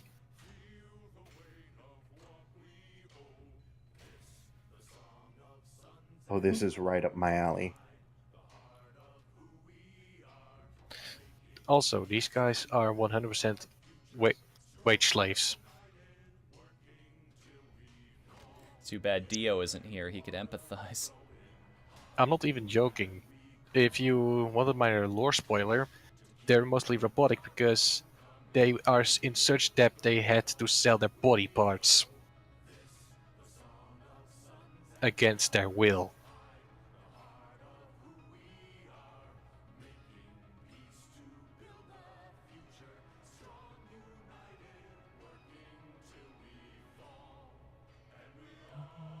Live together.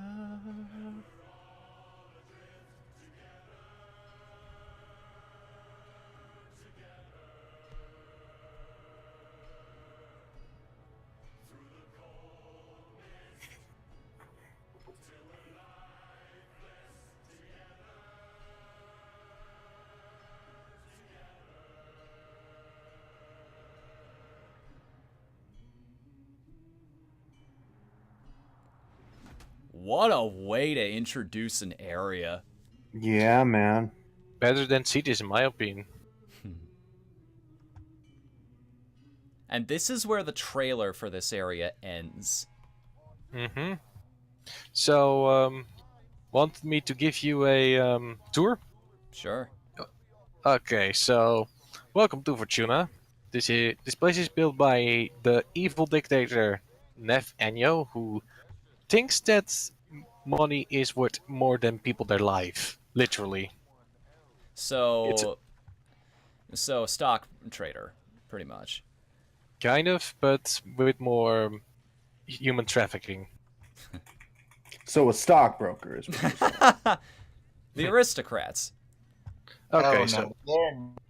okay, so you will actually learn a lot from just playing this expansion on your own. But this here is the Biz. He's all about he's all about hunting animals and preserving them so that the corpus don't hunt them into extinction. Complete He Vox also- Solaris to unlock. Yeah, if you come over here, Okay. We just You have to go to upstate New York to start the quest. you have to just talk to Yuriko, yes. Yeah. But it's kind of a steep curve for you guys right now at the moment. I just wanted to let you hear the song. Okay. So we should I- actually leave this area and come back when we're a little more badass. I say when you're around level 30 again, have some good mods. Sorry, was that 30 or 13? 30. Okay. 3-0. Yeah, but on Whoa. your... Oh my god, if you come near some people, they're still humming it. Yep. It's Also, a working song. guess what they're doing? Continuing to build the place, right? Or just keeping it, or just providing maintenance? They're regulating the coolant fluid. Ah, okay. Jeezums. You need a dude to do that? You need like a whole entire dude? Multiple. Look over here. You need like 4. Hey guy, how's your coolant system? Pretty good, it doesn't seem. Well, if you want to actually see why, we just have to go up the elevator. We are on Venus, which is a desert planet, you know? Mm-hmm. Like So- Utah. Except unlike Utah, it was eventually made habitable for human beings. So, if you come with me in here... Oh, wait, no. I can't. Lift disabled. Talk to Yutiko. Okay, so if you want, we could talk to her to just get a small... Let's go do things I'm actually ready before Yeah. you tease me with things that I can't do yet. Okay, wanna know Alright. wanna know why they have to have multiple people regulate the coolant? Why? They're literally freezing the surface of Venus so that they don't burn to death. Ah, I see. Interesting. know- Still seems like a bad coolant system. If you need like 80 dudes. Uh-oh. Well, I did say that Nev worships money more than human lives. No, that's fair. Hey, did someone just DC? No, I left I left Fortuna. I went into my menu and was like, I'm out of here. But now... Because I they thought we were cannot- done there. Sorry. No For now problem. we are. Okay. What else do I want here? I probably... Because I've upgraded pressure point as far as it'll go right now, but... Should probably also look into some more melee. Oh, you're not actually in game in any instance presently, are you? No, I am back in my ship. Okay. Okay. I was looking to join your party, but there was no party, so. Well, want I'll me be to- damned. I found something out new. Oh. You remember how everyone, back when Spire Ignite came out, everyone was bitching about them changing certain things? What? Wait, what? Changing what? Where? Like, for example, one of the final worlds in the original, they made the guns like essentially Splatoon gun. Oh, Apparently, we found out why now. Why? ESRB. Huh. so... Basically, they forced them to do it. Otherwise, the game would have gotten a T rating. Do you guys, Operator, are you enjoying the view? So do you guys mind if I cut to break for just a little bit? Because No apparently problem. dinner's ready. take a It little break. smells amazing. No break. I don't mind. Yeah, I could smell it all the way up here. So I We're just I going am to- very ready to feed my face. We're just going to trash talk you and make unsolicited advertisements while you're gone. I mean, you can do that. Should I just turn off the audio during the BRB screen and let you guys Do what you talk do, to the man. audience? It's like hold a quick Q&A while I'm gone. Just Yeah, ask us sure. questions. We will do our best to answer them. As long as it's something offensive, I'm fine with it. All right. Don't worry, I don't talk shit about FNU. I don't Most of the either. I'm time. more. All right, I'll do something a little different then. I'll switch to the BRB screen and I will turn down. I will not turn off the music in the background, but I will turn it down. So this will be interesting. Okay. It'll be really loud here for a second, so hold tight, guys. It's nice to rest your So let's That should be hear enough. us. How's the audio Okay. balance on that one? Is it good? Seems alright to me. Can you still hear what I'm saying on top of Yes. the Cuphead music? Yes. Cool. Cuphead music. Oh. All right, I will be right back then. Don't go anywhere, everybody. So, any viewers here have any questions they want answered?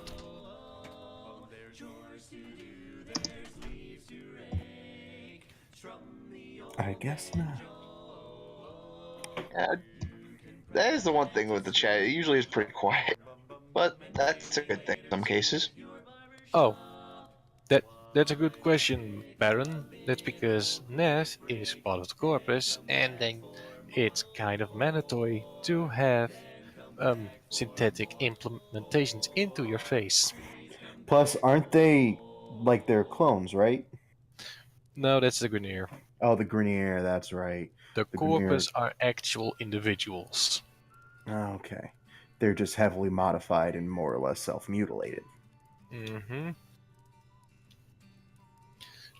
If I remember right, Nev Enyo's beard implant actually shows the corpus stocks value, I believe. Oh my gosh. Yeah, he's obsessed with money, if you haven't noticed. I hadn't. That didn't occur to me. You'll see him. You'll see him throughout Fortuna because that is his main big bad moment. To my knowledge, there are female corpus. Well, yeah, there are, but we never see them. Yeah. I mean, they're not clones, so more corpus have to show up somehow. There are, however, well, actually, now that I think about it, you could count the females in Fortuna as female corpus. That's depressing. I mean, well, the female Yuriko is the leader of the Fortuna.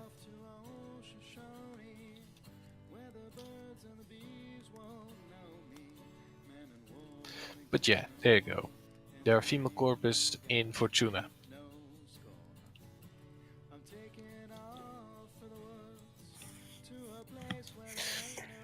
Alright, time to reattempt Killican. So, Potate, what's your in-game name? Karkadon, I think. Karkadon. Okay. With or without cap? Good question. Skip cinematic. Karkadon? With capital K. Okay. You even username does not exist. Maybe I spelled it wrong. K-A-R? Yep. D-O? Kadon.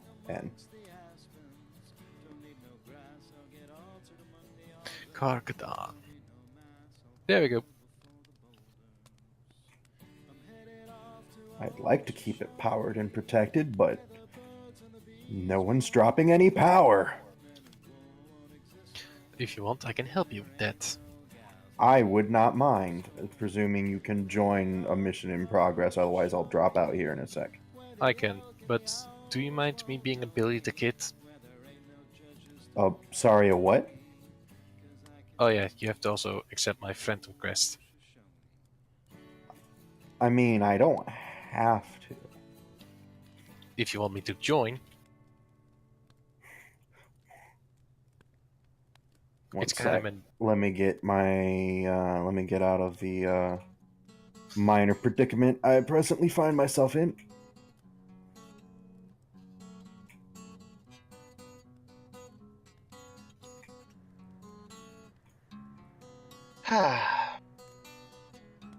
So how's your day going, Noel? I'm doing alright. It's varying yesterday where I was sped all day. That was a pain in the ass. But that's what happens when things happen. Mostly just being quiet here.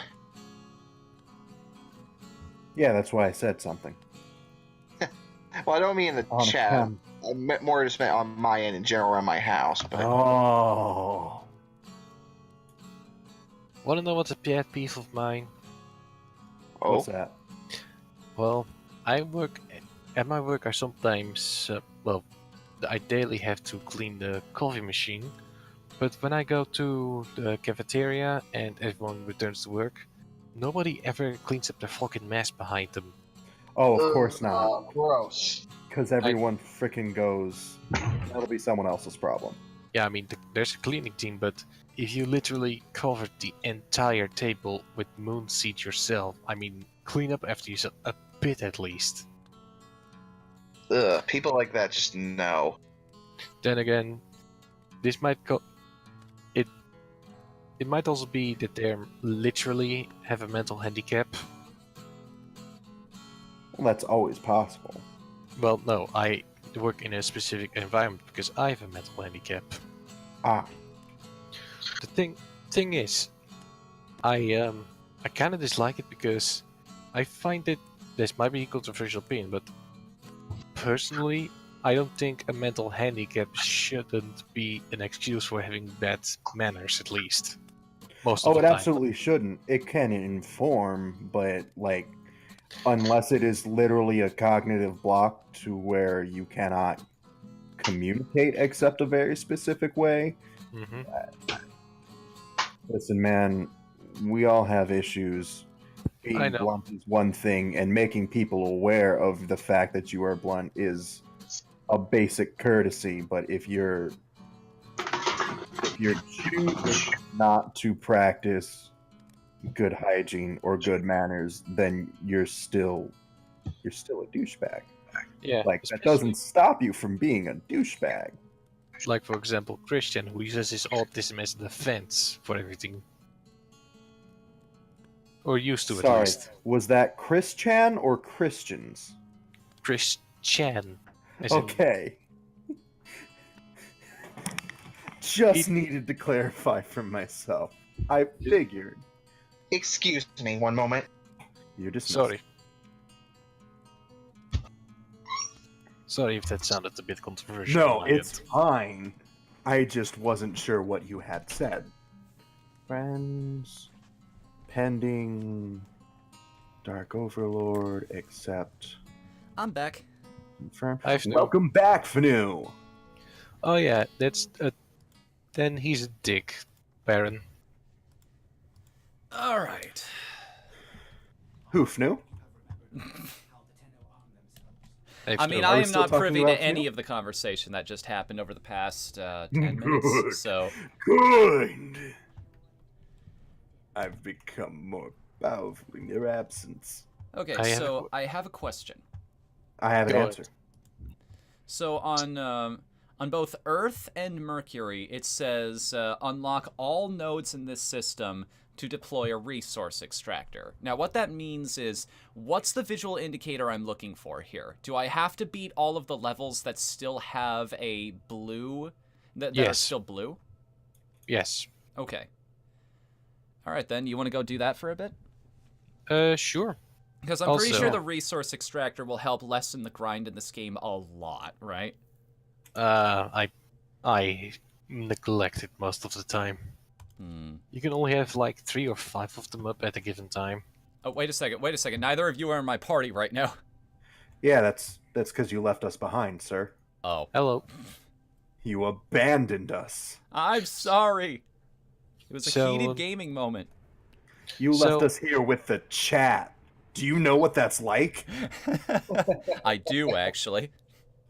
Okay, so here's how the resource extractor works. You can only have 3 ever present on the map, Oh.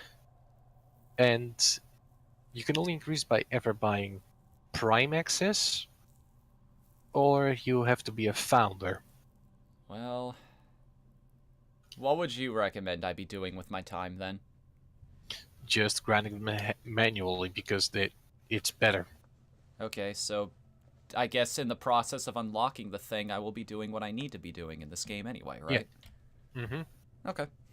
Yeah, sounds resource extractors are kind of mediocre.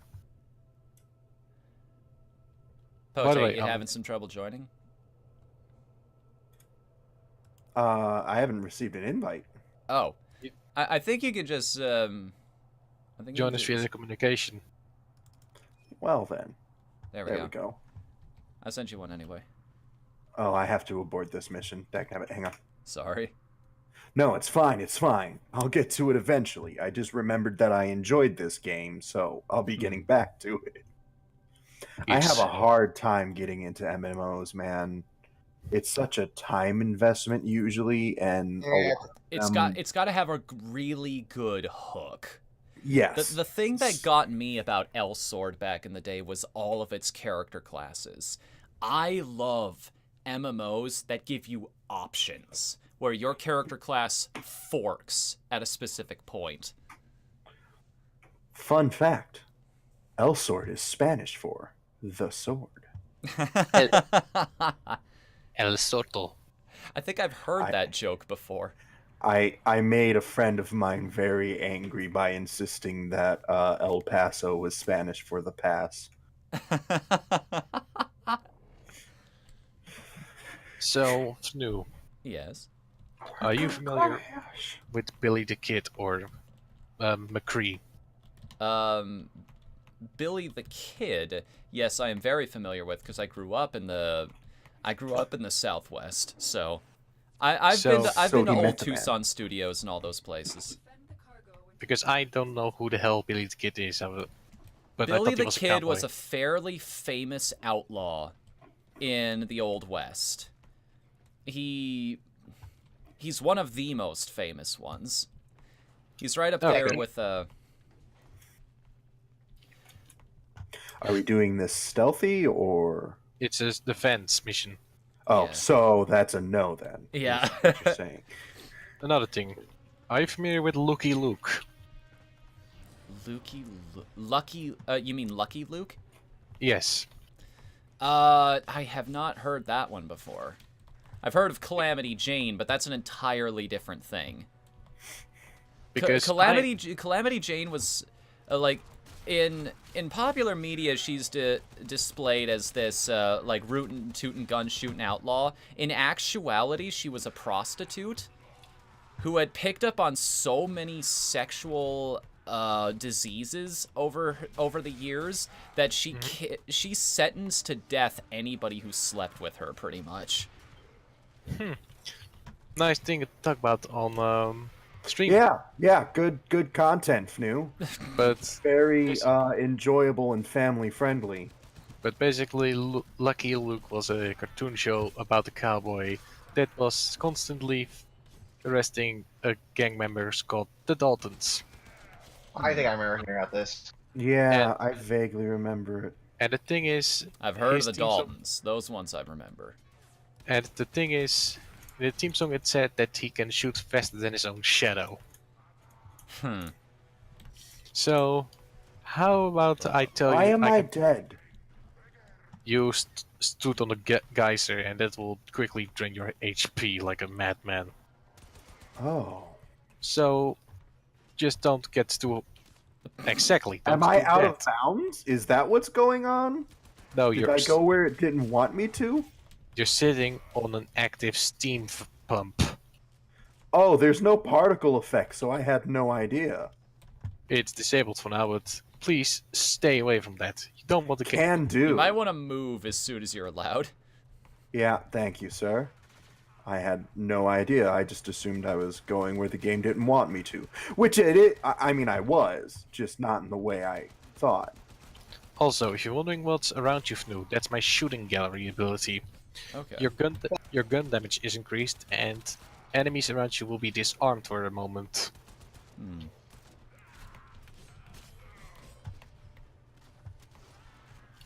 Looks like you brought a gun to a bow fight. You guys mentioned cowboys. For some reason, it reminded me of this old shooter I saw a while back that got released recently. Guys, look at me. Okay? Don't kill anyone. Okay. I guess I guess Fanu in this case. Is that Wild Guns remake any good? Yes, as a matter of fact, it is very good. Because I've been wanting to pick that up because I love old school arcade stuff like that. Just wondering. I'm warning you ahead of time. Wild Guns is no joke. That game gets pretty unforgiving sometimes. Dude, I grew up with arcade stuff like that. You have to warn me. So did Eddie. I, and I still have no patience for it these days.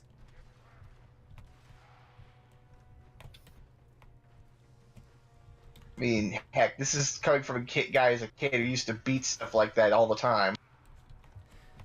Here's the thing, I'm the kind of guy, the one game I will actually go through the trouble to beat the old school way is the old light gun games, like House of the Dead, like Virtua Cop 3 was the other big one for me. I used to play all the House of the Deads, and I used to play Virtua Cop 3.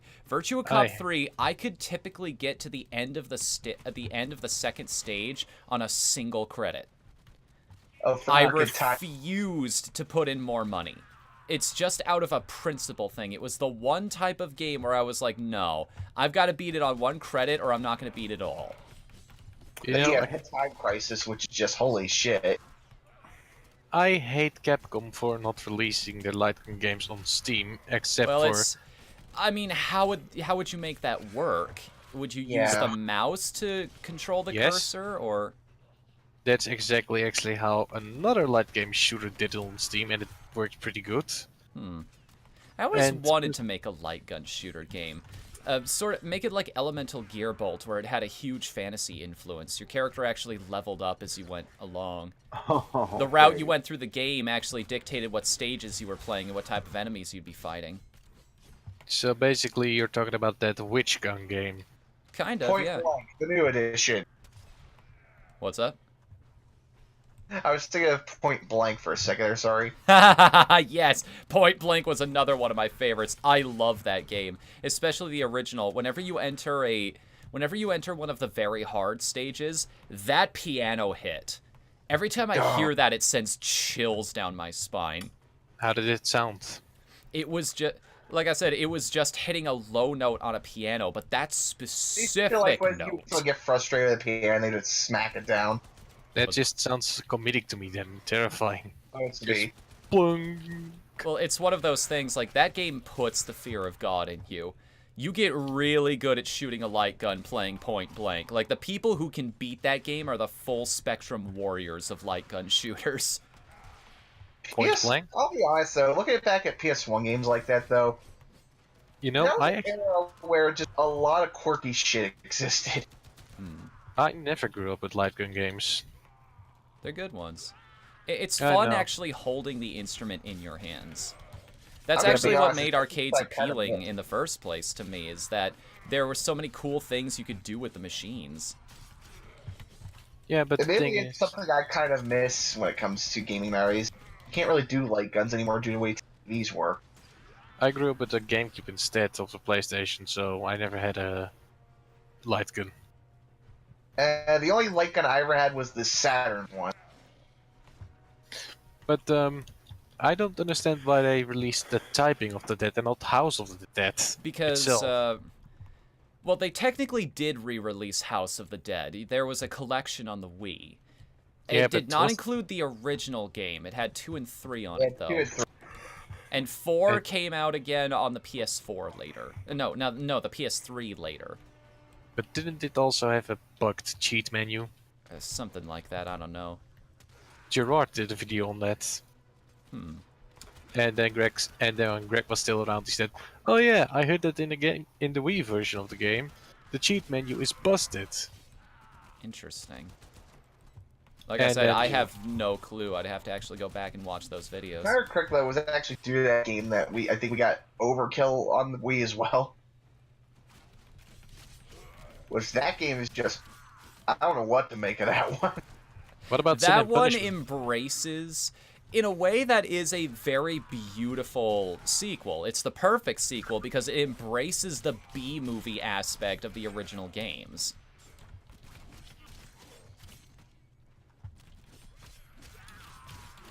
Oh, dearie. Oh, you're shooting me. Mistake. Oh, dearie me, I just kicked the bucket. Let me think. Like, what other ones can I think of? Let's see. Hey, Overlord, quick point of order. Does my sonar only benefit me, or can the whole party Everyone. see enemies? Okay, cool. But if you want to make sure everyone profits off of it, go for a range and duration build. Makes sense. And also, if you want, I can give you a free month of Banshee that is exclusive to the syndicates you can join in the game. Which basically is called resonating sonar, and when you hit somebody on the weak spot, you spit another sonar. You guys want to keep battling? Sure. I'm down. All right. I mean, we did pretty well there so far, so. Hey, have you ever heard of the Mario comic White Knuckles ruling? White Knuckles ruling. Can't say that I have. It gave birth to a very well-known internet meme. Go on. Ever heard of Ignorance is Bliss? Yes. That song that Bowser presumably sang? Wait, I have not heard of this. Bowser sang a song? What? Ignorance is bliss. Wait. Is this referencing the poem that he reads off in Super Mario RPG, maybe? No. So basically, it was a Nintendo crossover with Greenpeace, I think, where Mario and Luigi were talking about I don't know anymore, but basically the idea was in the comic Bowser wanted to become an oil baron. Not even joking.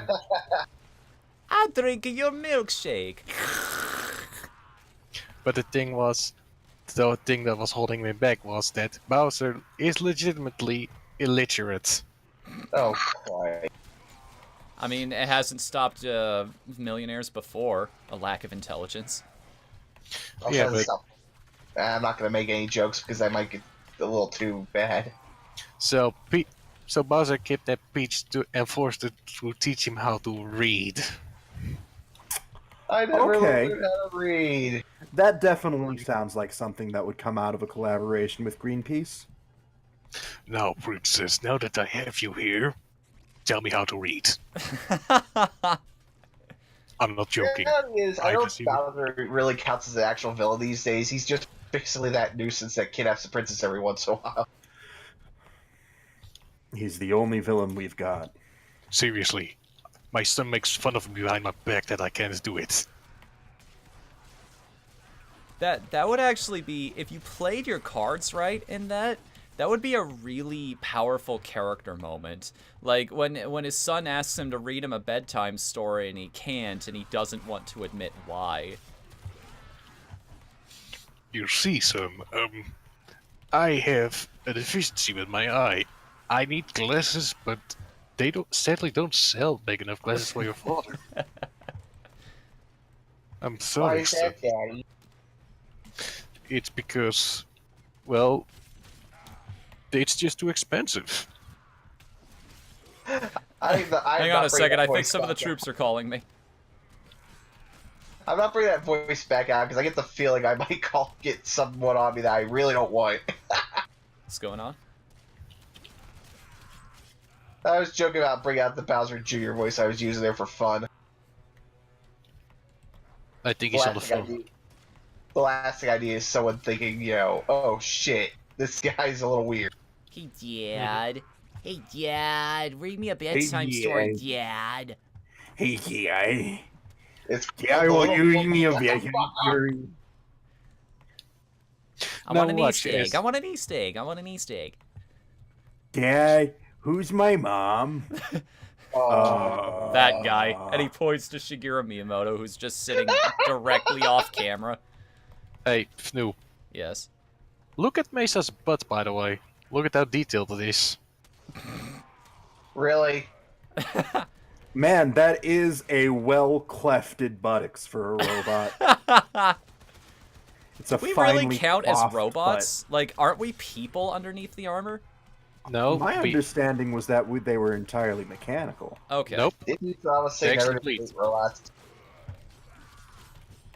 Sorry, what was that, Overlord? I said, didn't future... Ah, fuck. Well, no. Warframes aren't necessarily robots. They're more like a... Basically, they're made out of infestation and technology. So, underneath this exosuit, there is actually flesh. Just not necessarily human flesh. Give Yes, I have skin and blood. Is it your skin and blood? How dare you? I don't have to dignify that with an answer. You know, However, I went to donate blood the other day, but they kept asking me too many questions, like, where'd you get this much blood, and whose blood is this? I have my friend, me and my friend Elgort are legally obligated to not answer the question Yeah. without a lawyer. However, if you want to know what a man is, we got you. In fact, we got 2 people There we go. that are willing to do it in poem.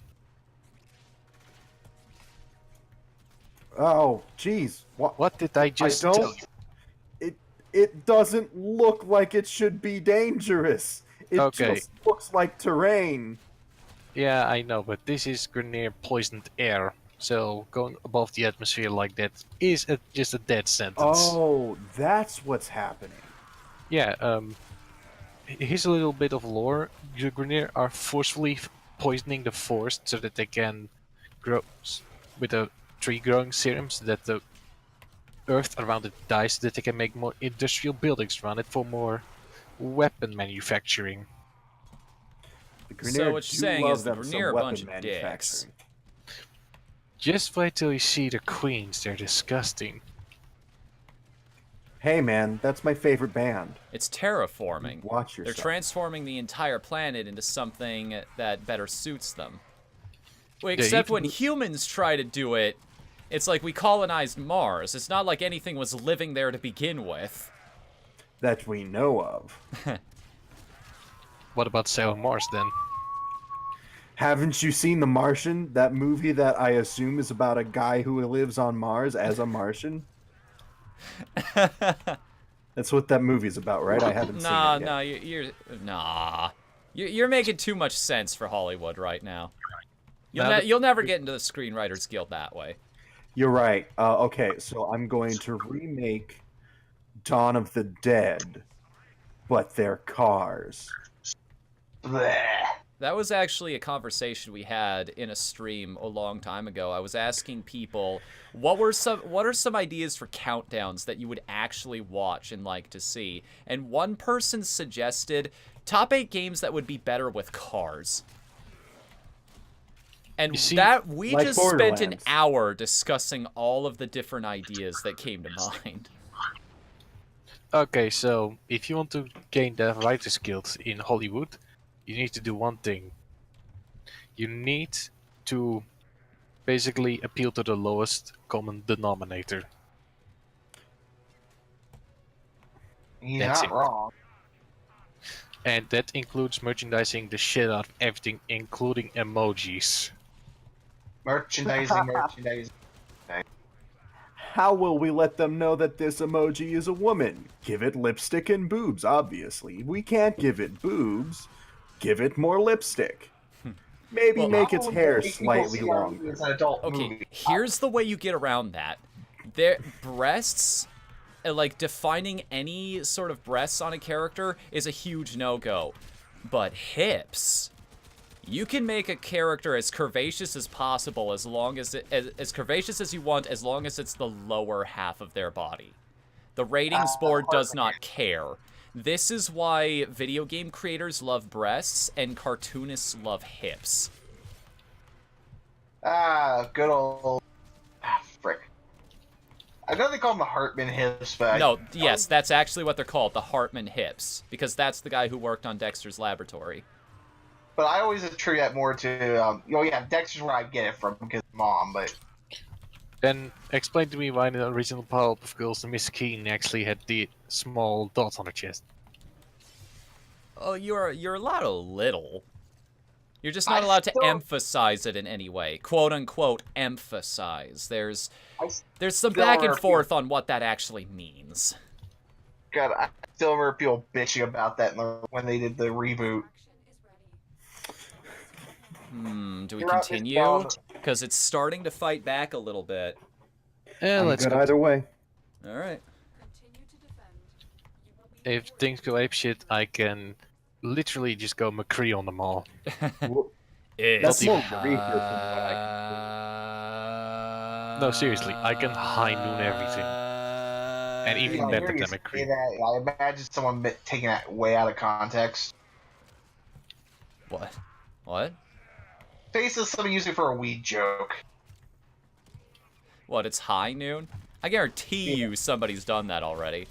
Oh, I'm I sure. hear- I don't know what. My mind goes. Get out of there.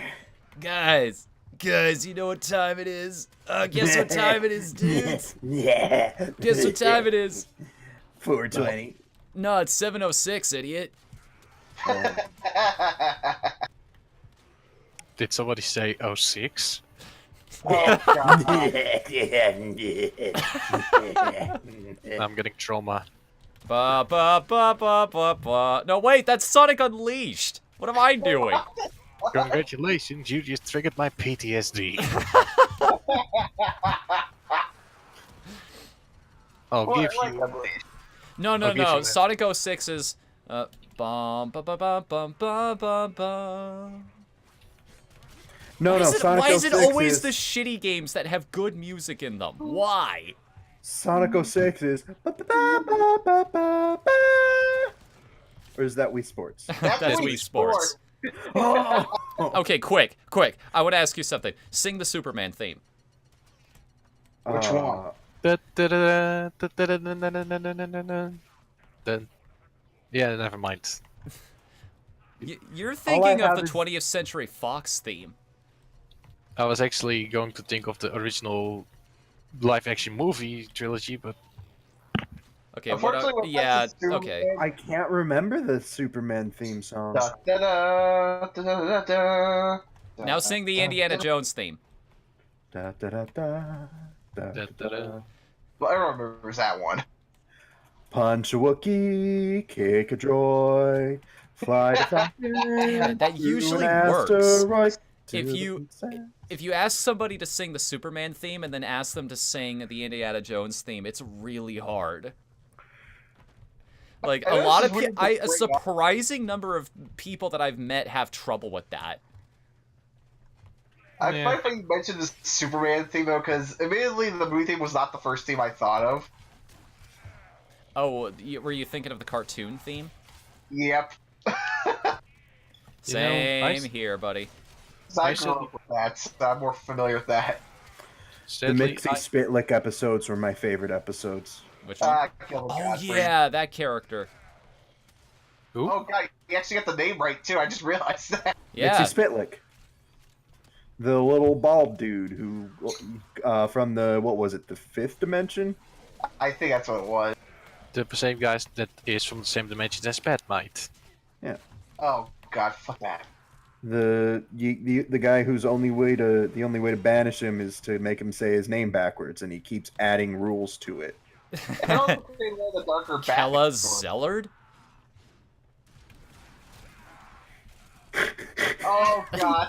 That it took you a second to figure out what I was You might be- referencing, didn't it? You made me write my name backwards. Stella. Ah!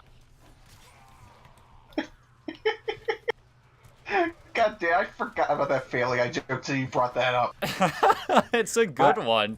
The jokes with Adam West are always my favorite, Yes. Oh, Like, he, I no miss matter that. what. he was the best Someday- character in that show.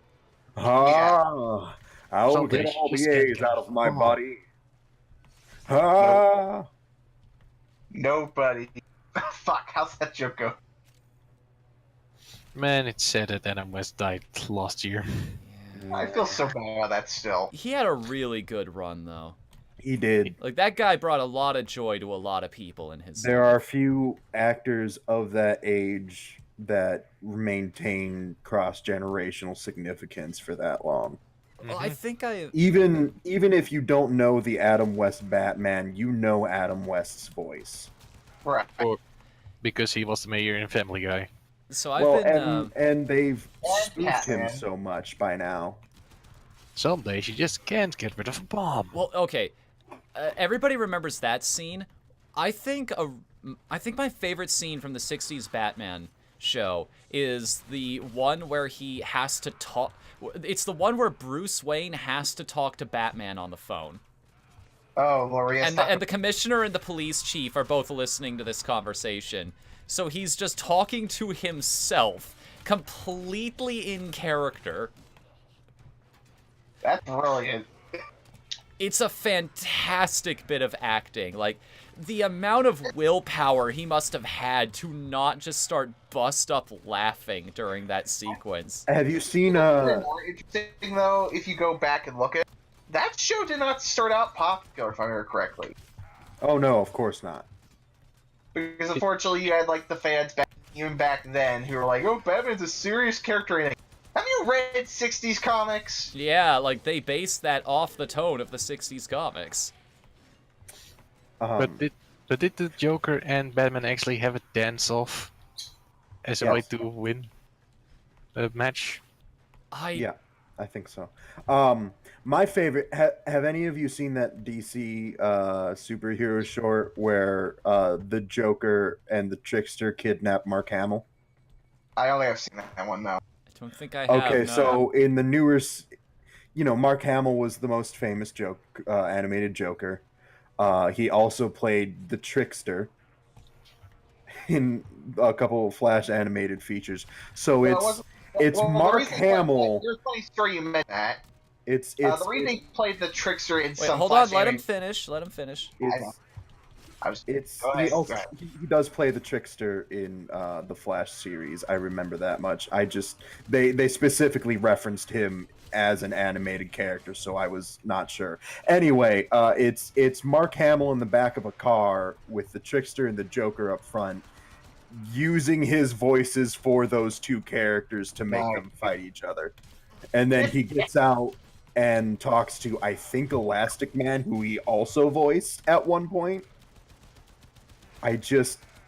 I love in-jokes like that, Yeah, where yeah, it's the voice voice a- actor voicing themselves. Japan is full of those. They're called seiyuu jokes in Japan, and there's a ton of them. Whether, like, some of them are really subtle, like a character wearing an outfit that's vaguely like a character that voice actor has played before. Hell, And you some of see them are actually- way more overt, like you said, the characters actually talking to each other. You tend to see that stuff a lot, like Sentai, if I remember correctly. Mm-hmm. Well, in Kamen Rider, I think it's a tradition that every single season the hero meets the protagonist from the last season. Would you say that that's a common occurrence? God damn it. I would, if I was a complete and total prick. So what about Decade Man? it works. Anyway, what you're trying to mention for doing what usually is, it's actually a trend in Sentai series too, where usually how it will work is the movie that they do before the last movie they do for a writer will have a cameo from the next writer. Is how it works. Fnu, Yes. might want to pick that thing up I marked. It's a rare resource. Neurodes? Yeah. Yeah, I got it. I literally just saw it on the map, so. Thank yeah, you you for need that. 2 of I'll those. go get it. I think Me the only thing I find a little sad talking about that right now is unfortunately at least one of those two shows is kind of in trouble right now. Oh, Yeah, Super Sentai ain't doing so hot in Japan. really? To the point where if this next one fails, they might not do it anymore. There have been stories like that before, though. Like, in America, at the very least, Power Rangers Season 5, it seemed like it was going to be the final season here in America. So Well, they all they just got pulled out busy all on the it. freaking stops. They were like, you know Bombard. what? We're just going to do something... We're just going to do what we want with it. We're going to do all the things that we've ever wanted to accomplish with this series. That's why In Space is great.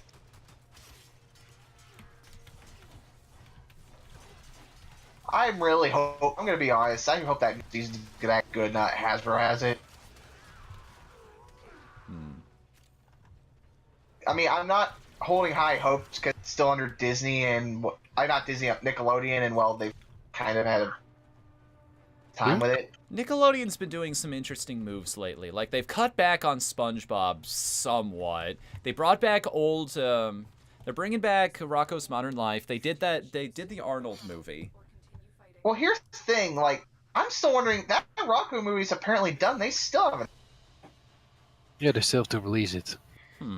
It Like, it the guy who it made, ha- freaking oh fuck, what's the guy who makes Invader Zim? I know who you're talking about, but I don't have an answer. I forgot his name, but he basically made fun of it recently because they're apparently wrapping up production on that. And so he's wondering, like, he made a joke, like, when will they possibly air this? They still haven't aired the Rocko movie.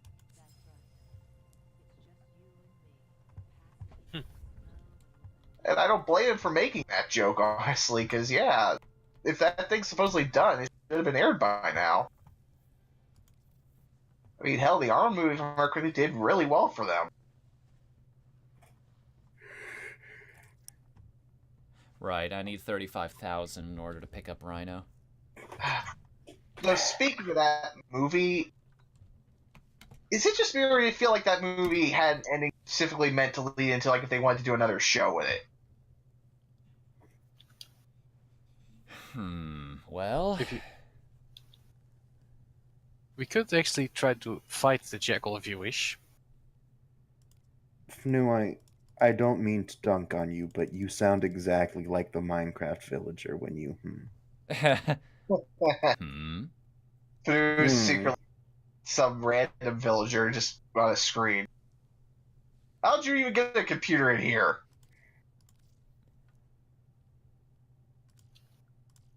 So, should we fight a Jackal? Well, hang on a second. I'm selling all of these mods that I don't need. The damaged ones I can safely get rid of, right? Yeah. Though Equilibrium is quite a good useful mod. It's also a very good movie. Okay.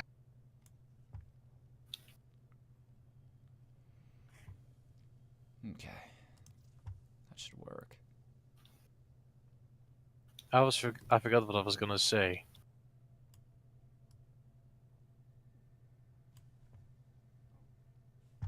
That happened. I hate when that happens to me. Like, it's just... It's right on the tip of your tongue. And today I tried to actually make a roleplay character for something on a multiple server, but it didn't go through because I didn't detail it enough, sadly. Also, I should probably really start trying to get around to that little story thing I was talking about earlier. Okay. Go ahead. Oh, nothing. Just that Sailor Moon thing. I still have to work on that. Okay. Anyway, I'm ready when you are. Okay. I'm I'm just installing a few things. know, Like, some of these are kind of useless. I'm barely gonna get anything out of them, but at the same time, it's like, it's better to have them than not to have them, right? Also, I'm gonna show you something from Fortuna that I made myself. It's called a kit gun. Hey, how are the dual heat swords? Okie doke. Wait, they're not that great? No, there is actually quite a lot of shit weapons in Warframe, but you can use those weapons for mastery fodder so that you can level up faster. Just level them up to level 30 and then just trash them. How's they don't even work as a good speed weapon. I'm guessing they don't even work as a good speed weapon if you want to use speed over power. how's Gara? She's decent. If you want, I can bring her on the next mission. Other than the Sand Hokage.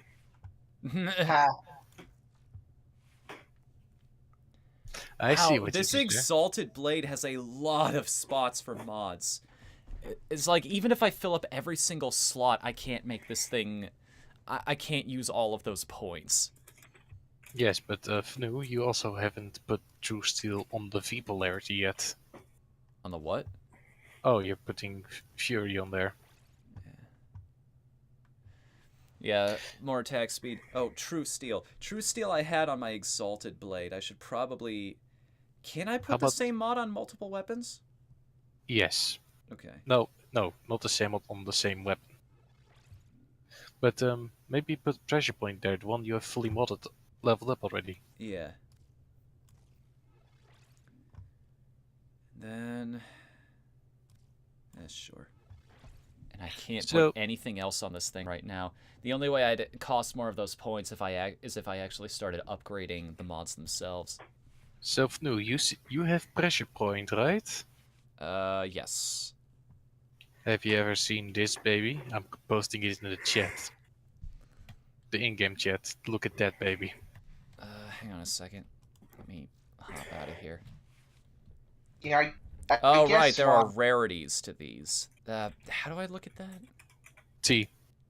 T. And then click on it. Aha! So that is a little bit higher up.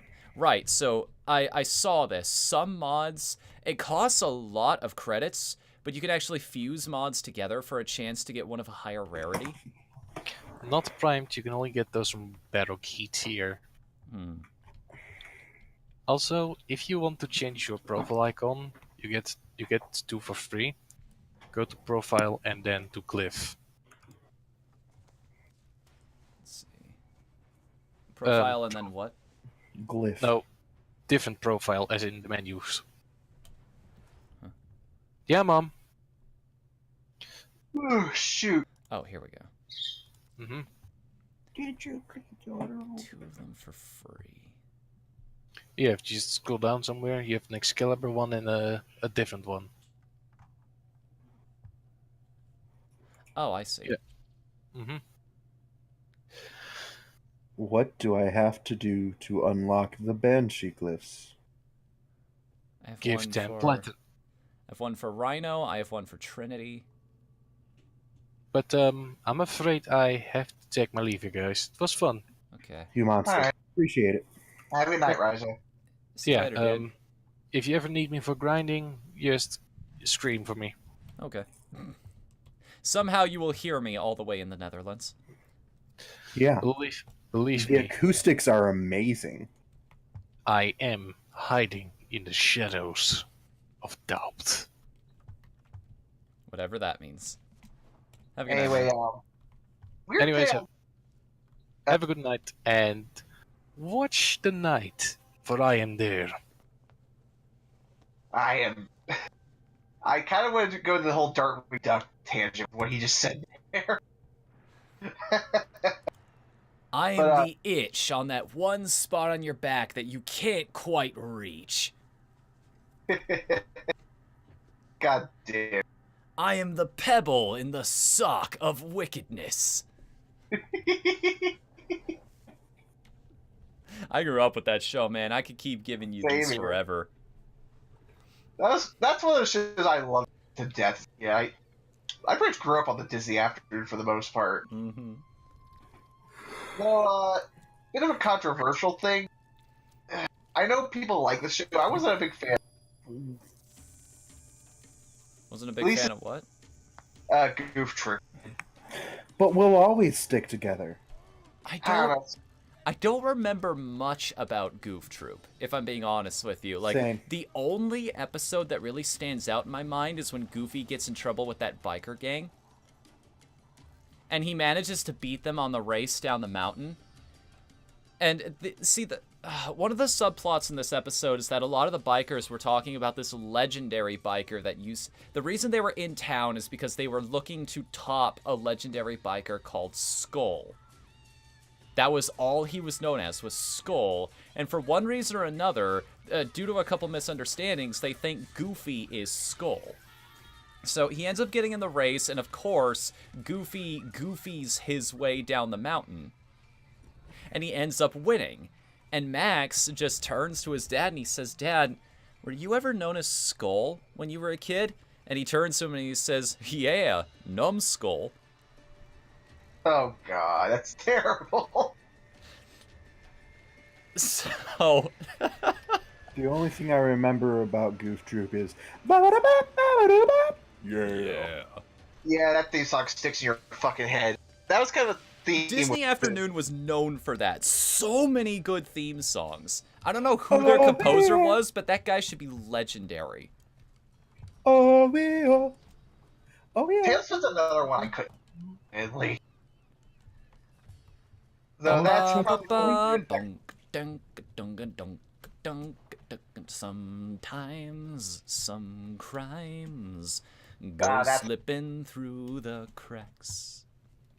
I'm trying to remember here. Because I could barely remember that theme song. It's been so long, but that Rescue Rangers was my jam. It was everybody's. Well, most people I knew anyway. Chippendale Rescue Rangers, Darkwing Duck, Tailspin, Gargoyle. Gargoyles, of course. Anybody else remember the Gummy Bears? I think by the time I started watching it, that was no longer on there. Gummy bears, bouncing here and there and everywhere. High adventure now beyond compare. They are the They are Gummy Bears. Bears. What's another one? I have no idea how to enter this mission, Flo. I think we just wait for this. Whoa, that thing opened way faster than it did on Switch. No end of trouble. You're my go-to tenor. Make him go away. Yeah? So how you doing?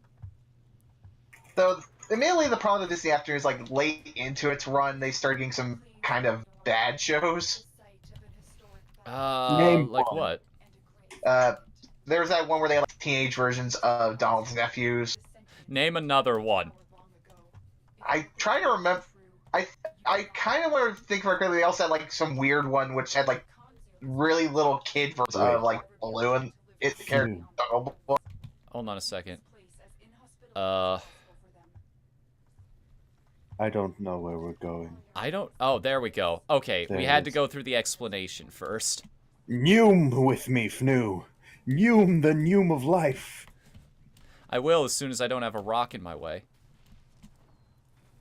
There's between a rock and a hard place. No, just a rock. Yeah. A rock and a hard plane. Hey, Sonicu. How's everything going? It's going pretty alright, actually.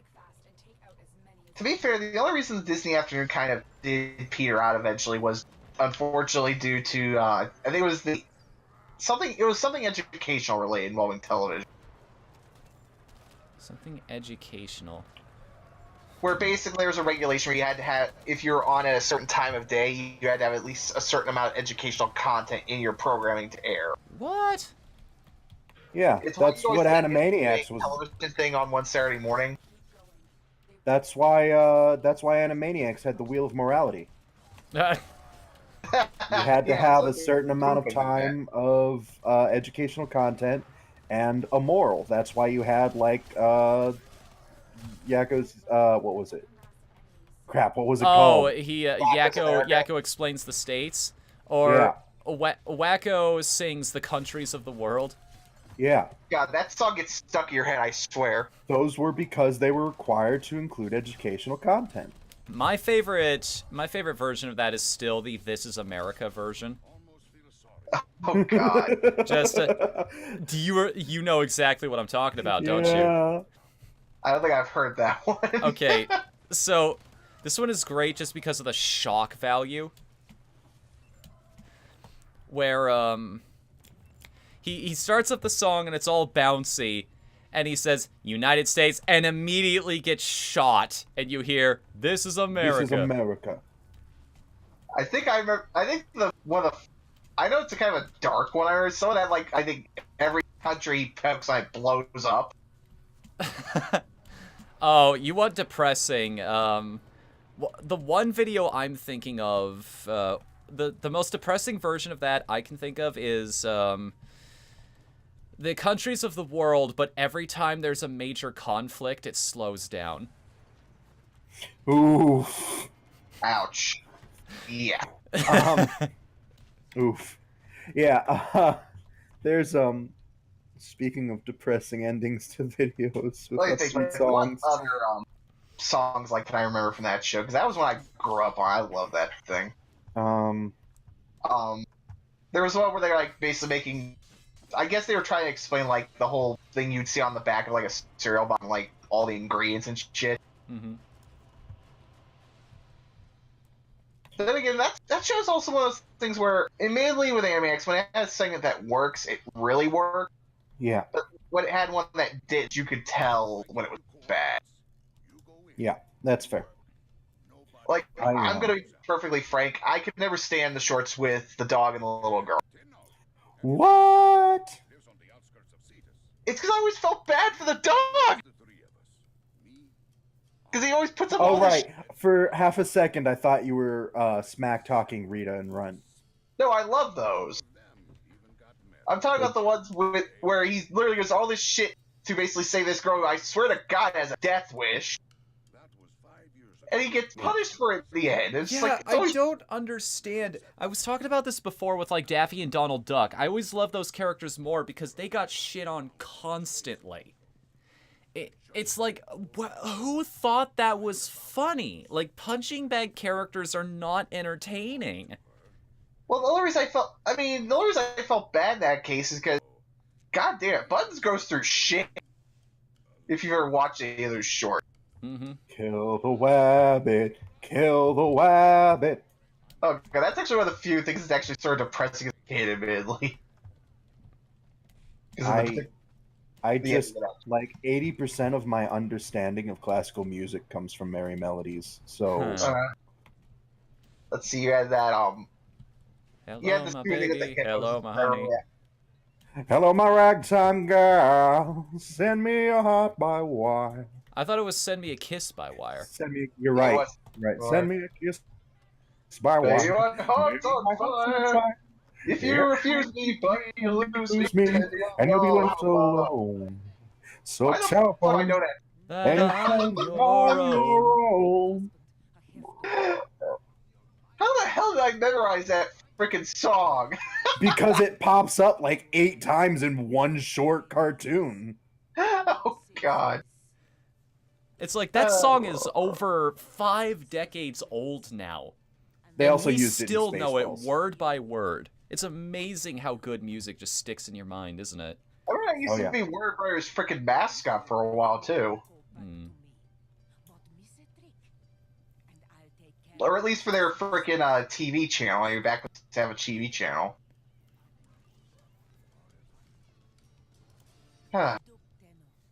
So what are we doing, Fnu? I'm actually going through a story quest and also melding into an NPC's model here. Excellent. Great. Now you got me thinking you two is Pinky in the Brain. They're Pinky and the Brain. This is a single-player mission that must be completed alone. You will leave your current squad if you choose to launch it now. Are you ready? You're good. I'll go do other stuff for a little bit. Okay. You'll get lost there for a while. Yeah. I will admit, though, the one thing about if you find that it, show... so you got some credits for completing that mission with me. If you find an NPC that sells fishing poles or like if they sell a spear, you want one. Oh. I will say this, though. That was, I think, how I first learned about executive meddling, actually, was that show. Considering the 3rd season that they decided, hey, let's freaking throw Amira Duff for no reason. And we pretty all know how well that turned out. That was No, nobody likes Elmira. Oh, that is one of the most hated characters in all of cartoons. There are only 2 things that I've ever enjoyed Elmira in. One is actually I included an Elmira-like character in one of our Pathfinder campaigns. So my players got to kill the shit out of her. I'm gonna be perfectly honest with you, though. When I first watched that show again, I had no idea she was supposed to be based off of anyone. Was she? She's basically supposed to be the equivalent of Elmer Fudd. Huh. I never would... Okay, because here's the thing. every single one of the characters is supposed to represent one of the old Looney Tunes, and some of them are more obvious than others. Like Buster Bunny is the protege of Bugs Bunny. There's a Plucky Duck. There's the Tasmanian Devil, but some of them you'd never see, like that one. She's supposed to be the Elmer Fudd equivalent, except instead of killing the animals, she's just making their lives miserable. And killing them in the process. Let me think, like, what else was there? Like, Montana Max is literally Yosemite Sam, except as a rat. And without the guns, because of course we can't have guns given to a child. Who would give guns to a child? I always found it weird, though, how they changed his personality around, because I think outright the voice actor who was voicing him, who was a kid at the time, was actively getting complaints about the character for being just such a little shit.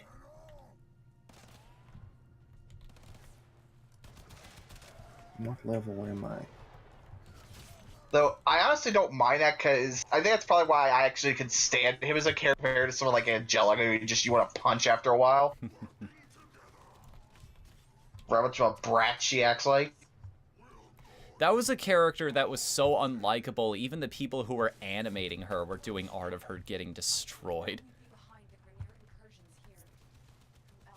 Like, that's actually, I think, why they toned her down, because I think outright even the freaking creator was starting to hate her. Well, here's the thing. Had she had more humanizing moments, she would have been a much more enjoyable character. I think I saw a comic that somebody did for Mother's Day, which was just Chucky walking down a sidewalk, and Angelica asks him, "Hey, what are you doing over there, you stupid baby?" And he said, I heard somebody say that if you step on a crack, you bring your mother back. And she said, That's terrible. And she responds with, "That step on a crack and oh. See anything yet, Chuckster? Not yet, no." That's actually kind of she has that moment of stopping and being like, "Oh, I just don't have the heart to break his heart right now." To be fair, later seasons version probably would actually be more similar to that comic version. So that's, like I said, that's more when they started changing things for people who didn't like the show, so take of that what you will. I remember that cave. Onko and I used to shelter there. I guess that this leads to another fun little... Oh, shit. I hope he's not. As I was trying to see if I got distracted, that leads to another fun little topic I never thought of. Canceled spin-offs of TV shows. Canceled spin-offs. Ooh, Where basically they want to make a spin-off based off like a popular character or something, and they end up canceling in production. Perfect example of this is that they originally wanted to make a more adult cartoon version involving Helga Pataki. Which, to be fair, her fate was like one of the more interesting parts of that show, considering the dynamic. Well, the things happening between her and Olga. Well, her mother, her father, like, you ever look at that family like they are messed up to hell and back? No, yeah, there are. It's almost basically a confirmed theory that Helga Pataki's mom is an alcoholic. Yeah, she pretty much is a drunkard. Like, the fact that she doesn't have her license, you always see her drinking something whenever Angelica talks to her. Well, to be fair, though, considering she has to put up with Big Bob, I don't blame her. Well, yeah. I think anyone that had to put up with someone like that would probably driven to drink. I'm so used to using my weapon that I completely forgot that I have a gun. I mean, that was a guy that was so out of touch. He took his daughter to a frickin' basically XP of cats of a wrestling match.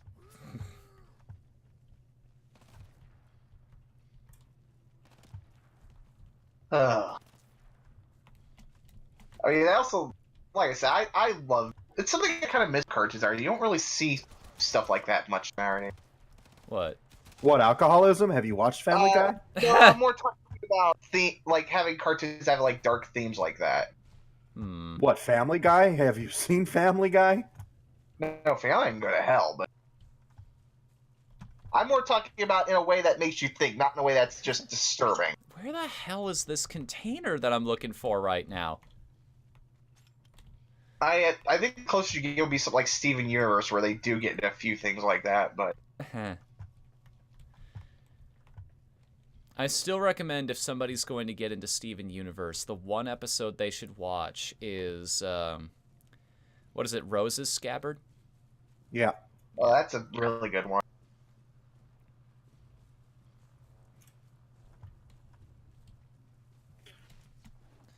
Like, if you're only ever going to watch one episode of that show, make it that one. Okay, I am not ready for this mission. It is a good episode. There's a lot of genuinely quality and thought-provoking episodes in that series. There's also a lot of dumb ones, but and Ronaldo is literally the worst character. So I've heard. He's just the worst. Just the worst person. He's a completely insufferable human being. And I like, the only thing I really appreciate about Ronaldo's involvement in the show is that all of the other characters start to find him completely insufferable. Even Steven eventually grows tired of extended interaction with him. You have to put in some work to make Steven dislike you. The kid is literally powered by friendship. You know how bad you gotta fuck up to get kicked out of the Chuck E. Cheese's? Pretty damn bad.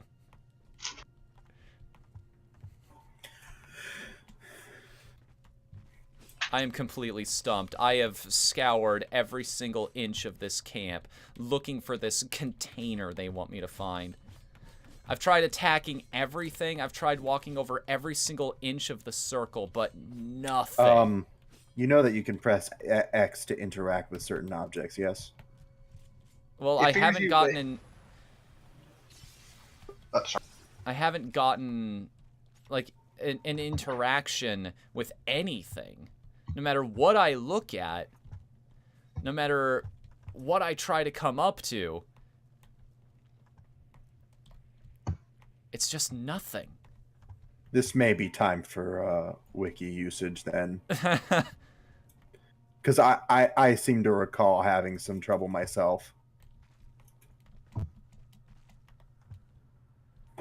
Okay, Saya's Vigil is the name of this quest. Saya Z. That one might be Vigil. in a cave somewhere. It says it's in this, like, I'm being given a little circle of an area. And it's supposedly but that's somewhere only, in here. That's only on one plane. It's possible that the Z is off. I'm not entirely certain.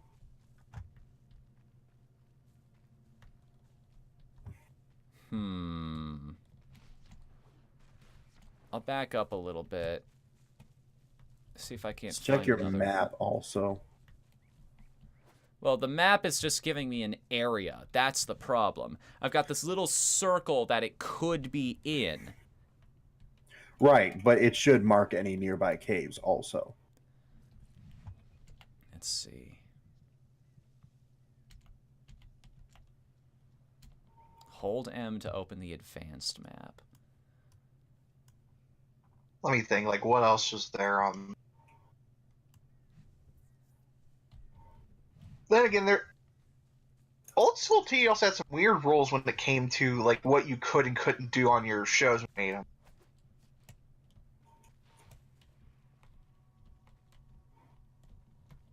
Perfect example is actually both on Nickelodeon and Disney did this, where literally there's a cutoff point for your show. Once your show reached this amount of episodes, you weren't allowed to make any more. I found it! I found it! There was a cave. It was underneath this big drilling machine thing. There we go. Okay. Okay, yes. Nickelodeon had that same sort of approach with anything. Was just, you have to... Like, your show gets to be around for this amount of time, and then no matter how well it does, we're going to end it. and then we'll keep it. And basically, they also had the rule of you couldn't break the fourth wall. Why? Because the reason they also had this rule for another rule they had, you couldn't let people know the show was ending. Because I guess that's why we didn't get that final episode of the Angry Beavers. That's exactly why we didn't get that, actually. Because that was the entire plot of that episode, is the Beavers realized they were in a cartoon, and they realized that the show was ending.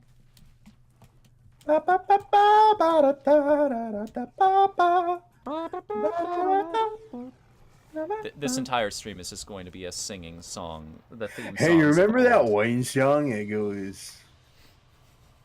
I don't actually have an example, so we're just going to end that in silence. Oh, wait, the one that goes... Oh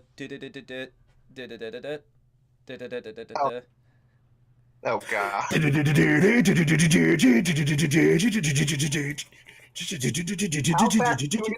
Oh, I love that jam, dude. What's that song called? I don't know, man. I think it's pronounced. I think it's Snowstorm. Typhoon. Dust Bowl.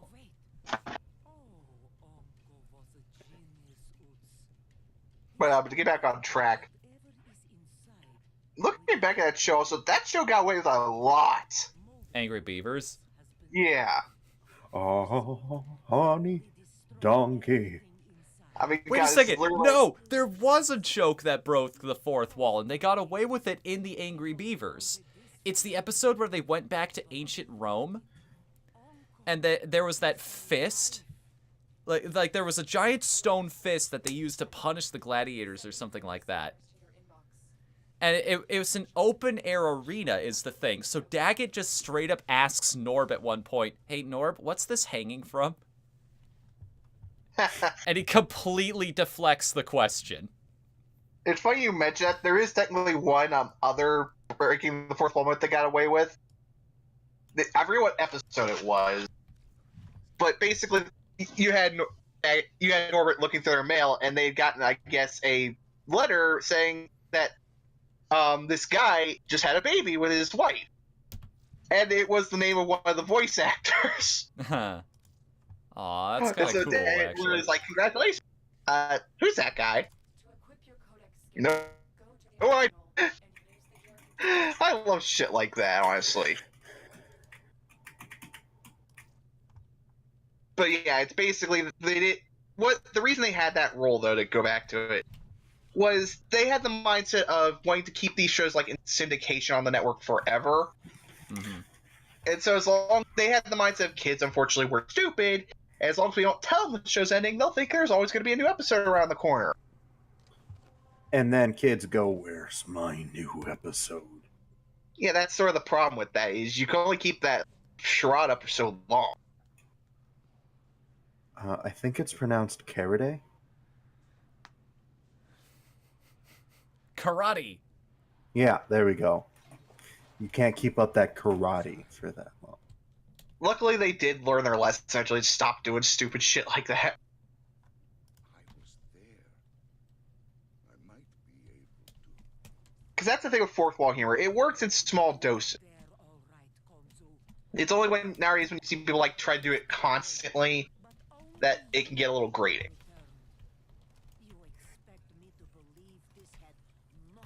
It works for someone like, say, Deadpool, because that's kind of the whole point of the character. But you can't be like doing it all the time with other characters, otherwise it gets to the point where you really get annoyed with it. Hey, Fnu, have you finished with those errands? Yes. You can join my team again here. Sorry. No problem.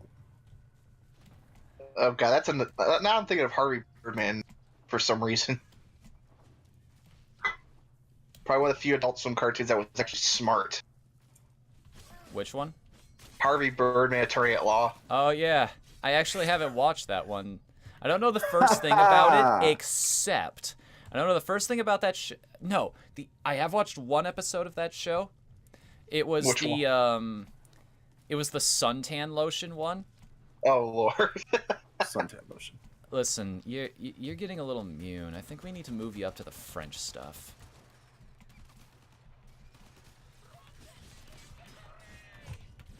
Okay.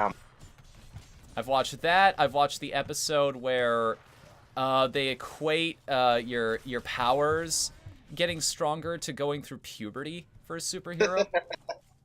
Oh, I thought you were going to the whole mention thing of Peanut. the erectile dysfunction joke. That is, yes, that is the episode. Let's see. There was what's another one I can think of that was good? Of course, All right. early on that show basically made the obvious jokes like, "Oh, Shaggy and Scooby are stoners." Except they weren't. They made the joke, and people assumed that Shaggy and Scooby were stoners, but No, the they're twist stupid. of that was that they weren't. They were just idiots. Essentially, let's see. You had that. For some reason, they made Fred Flintstone like a freaking mafia lord. I thought that was Yogi Bear. I know they did that. Did something similar with that too, where apparently like Boo Boo was like the true mastermind of that. Was the joke there? Yeah. Let me think. What else? I'm trying to remember like what other jokes that show did. Because it's been a long time since I've actually gotten a chance to watch it. I mean, there were a lot of jokes.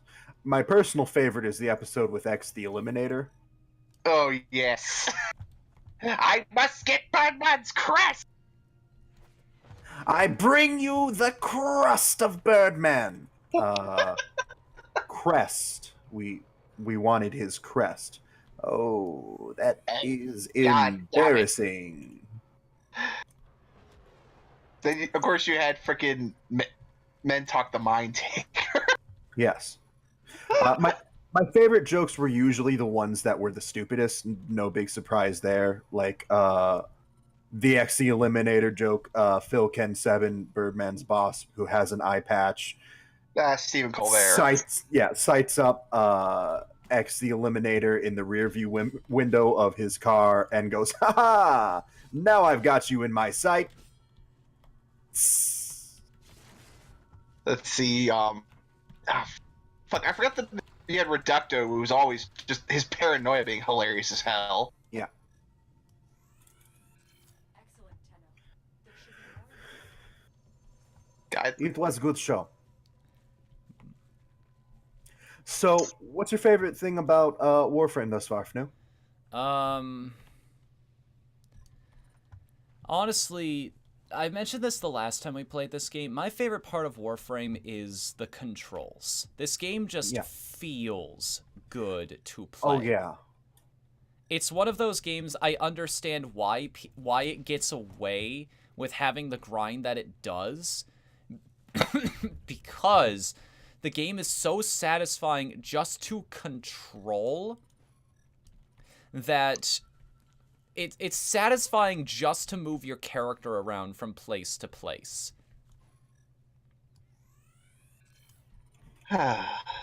So, like, when the game is that fun just to play on it takes a Nintendo approach where when the game is that fun just to do nothing in, you can make players do just about anything and it'll still be enjoyable. There we go. Does that make sense at all? Oh, yeah, absolutely. No, and I totally agree. I'm sorry, I just got distracted by the controls. Just reminding yourself of all the cool shit you can do in this game. Yeah, absolutely. And, I mean, it's all on display. Bit of a understatement there. What's up? The big black thing in front of us was a little weird. Oh, the pop-up? Yeah. It's like, hey, here's how the scanner works. I was getting Gmod vibes from that, so as I brought it up. Bum, bum, bum, bum, bum, bum. Not only, like, what else? Admittedly, though, this is one that I will admit with Adult Swim, a lot of their older shows have not aged the best. Like 12 Ounce Mouse. Yeah. That one's always just been, what the fuck? Yeah, I 12 remember ounce mouse was watching never that. good. I remember watching 12 ounce mounts. Perfect Hair Forever was the other one. Oh, I Lord. I was done with the cartoon and I was like, what was the point of any of this? The only thing I even remember freaking Perfect Hair Forever for is the whole way they censor the F word, where No it's clue. just basically where it's literally just his voice going every time he says the F word or anyone tries to in the show. Black Dynamite, however, will be a timeless classic that I'm sure Oh will God, I uphold missed that the one. test of time. That one was that good. Aren't they making a sequel to Black Dynamite? The movie or the cartoon? The movie. The movie. I think, yeah, I think Drawman actually sent me the trailer for that. They're working on a sequel right now. I'm so happy for that because the original movie's really damn good. And I can recommend the cartoon at least the first two seasons because that one was really well done. I'm sorry, but Mr. Rogers having a child militia army. This is the same series that freaking Bill Cosby go freaking knucking butts for correctly. Air support incoming.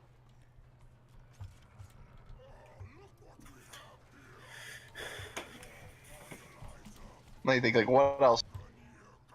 I mean, it was a good show. That's what I can say for that. Especially I like how, yeah, they would do references like to the movie, but like they'd be very subtle. I can't extract you until you've dealt with those reinforcements.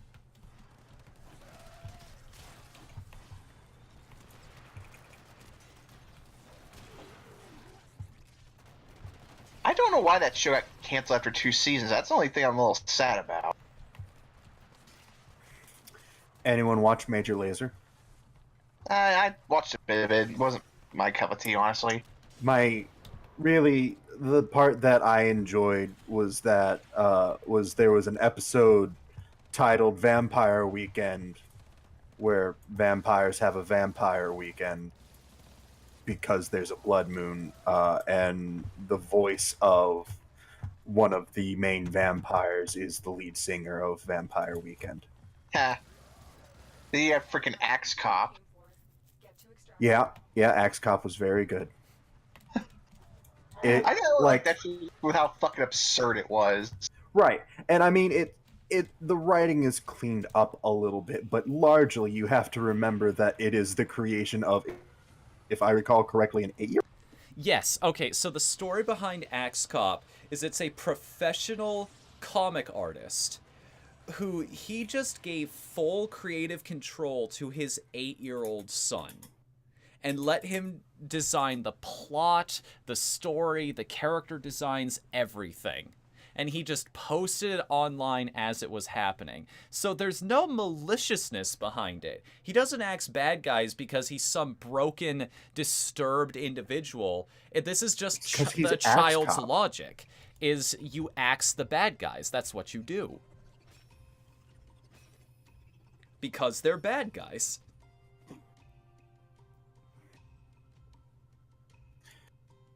Is this guy voiced by Ricardo Montalban? He might be. He sounds like the cow from Family Guy, which makes me assume it's Ricardo Montalban. And of course you have Archer, which I will always love. The thing I really appreciate about Archer is that no joke winds up unclosed. It might be episodes, it might be a season later, but Chekhov's gun never goes unfired, even if it just seems like a one-off joke. Archer brings up his fear of alligators, and it's pointed out what an irrational fear that is, and then lo and behold, they wind up in a swamp surrounded by alligators. Then of course, it also helps that H. John Benjamin is just a fucking treasure. Like, he's voiced so many good characters over the years. I've tracked some off-world ships. I mean, of course, I always remember as Coach McGurk from Home Movies, but that's me.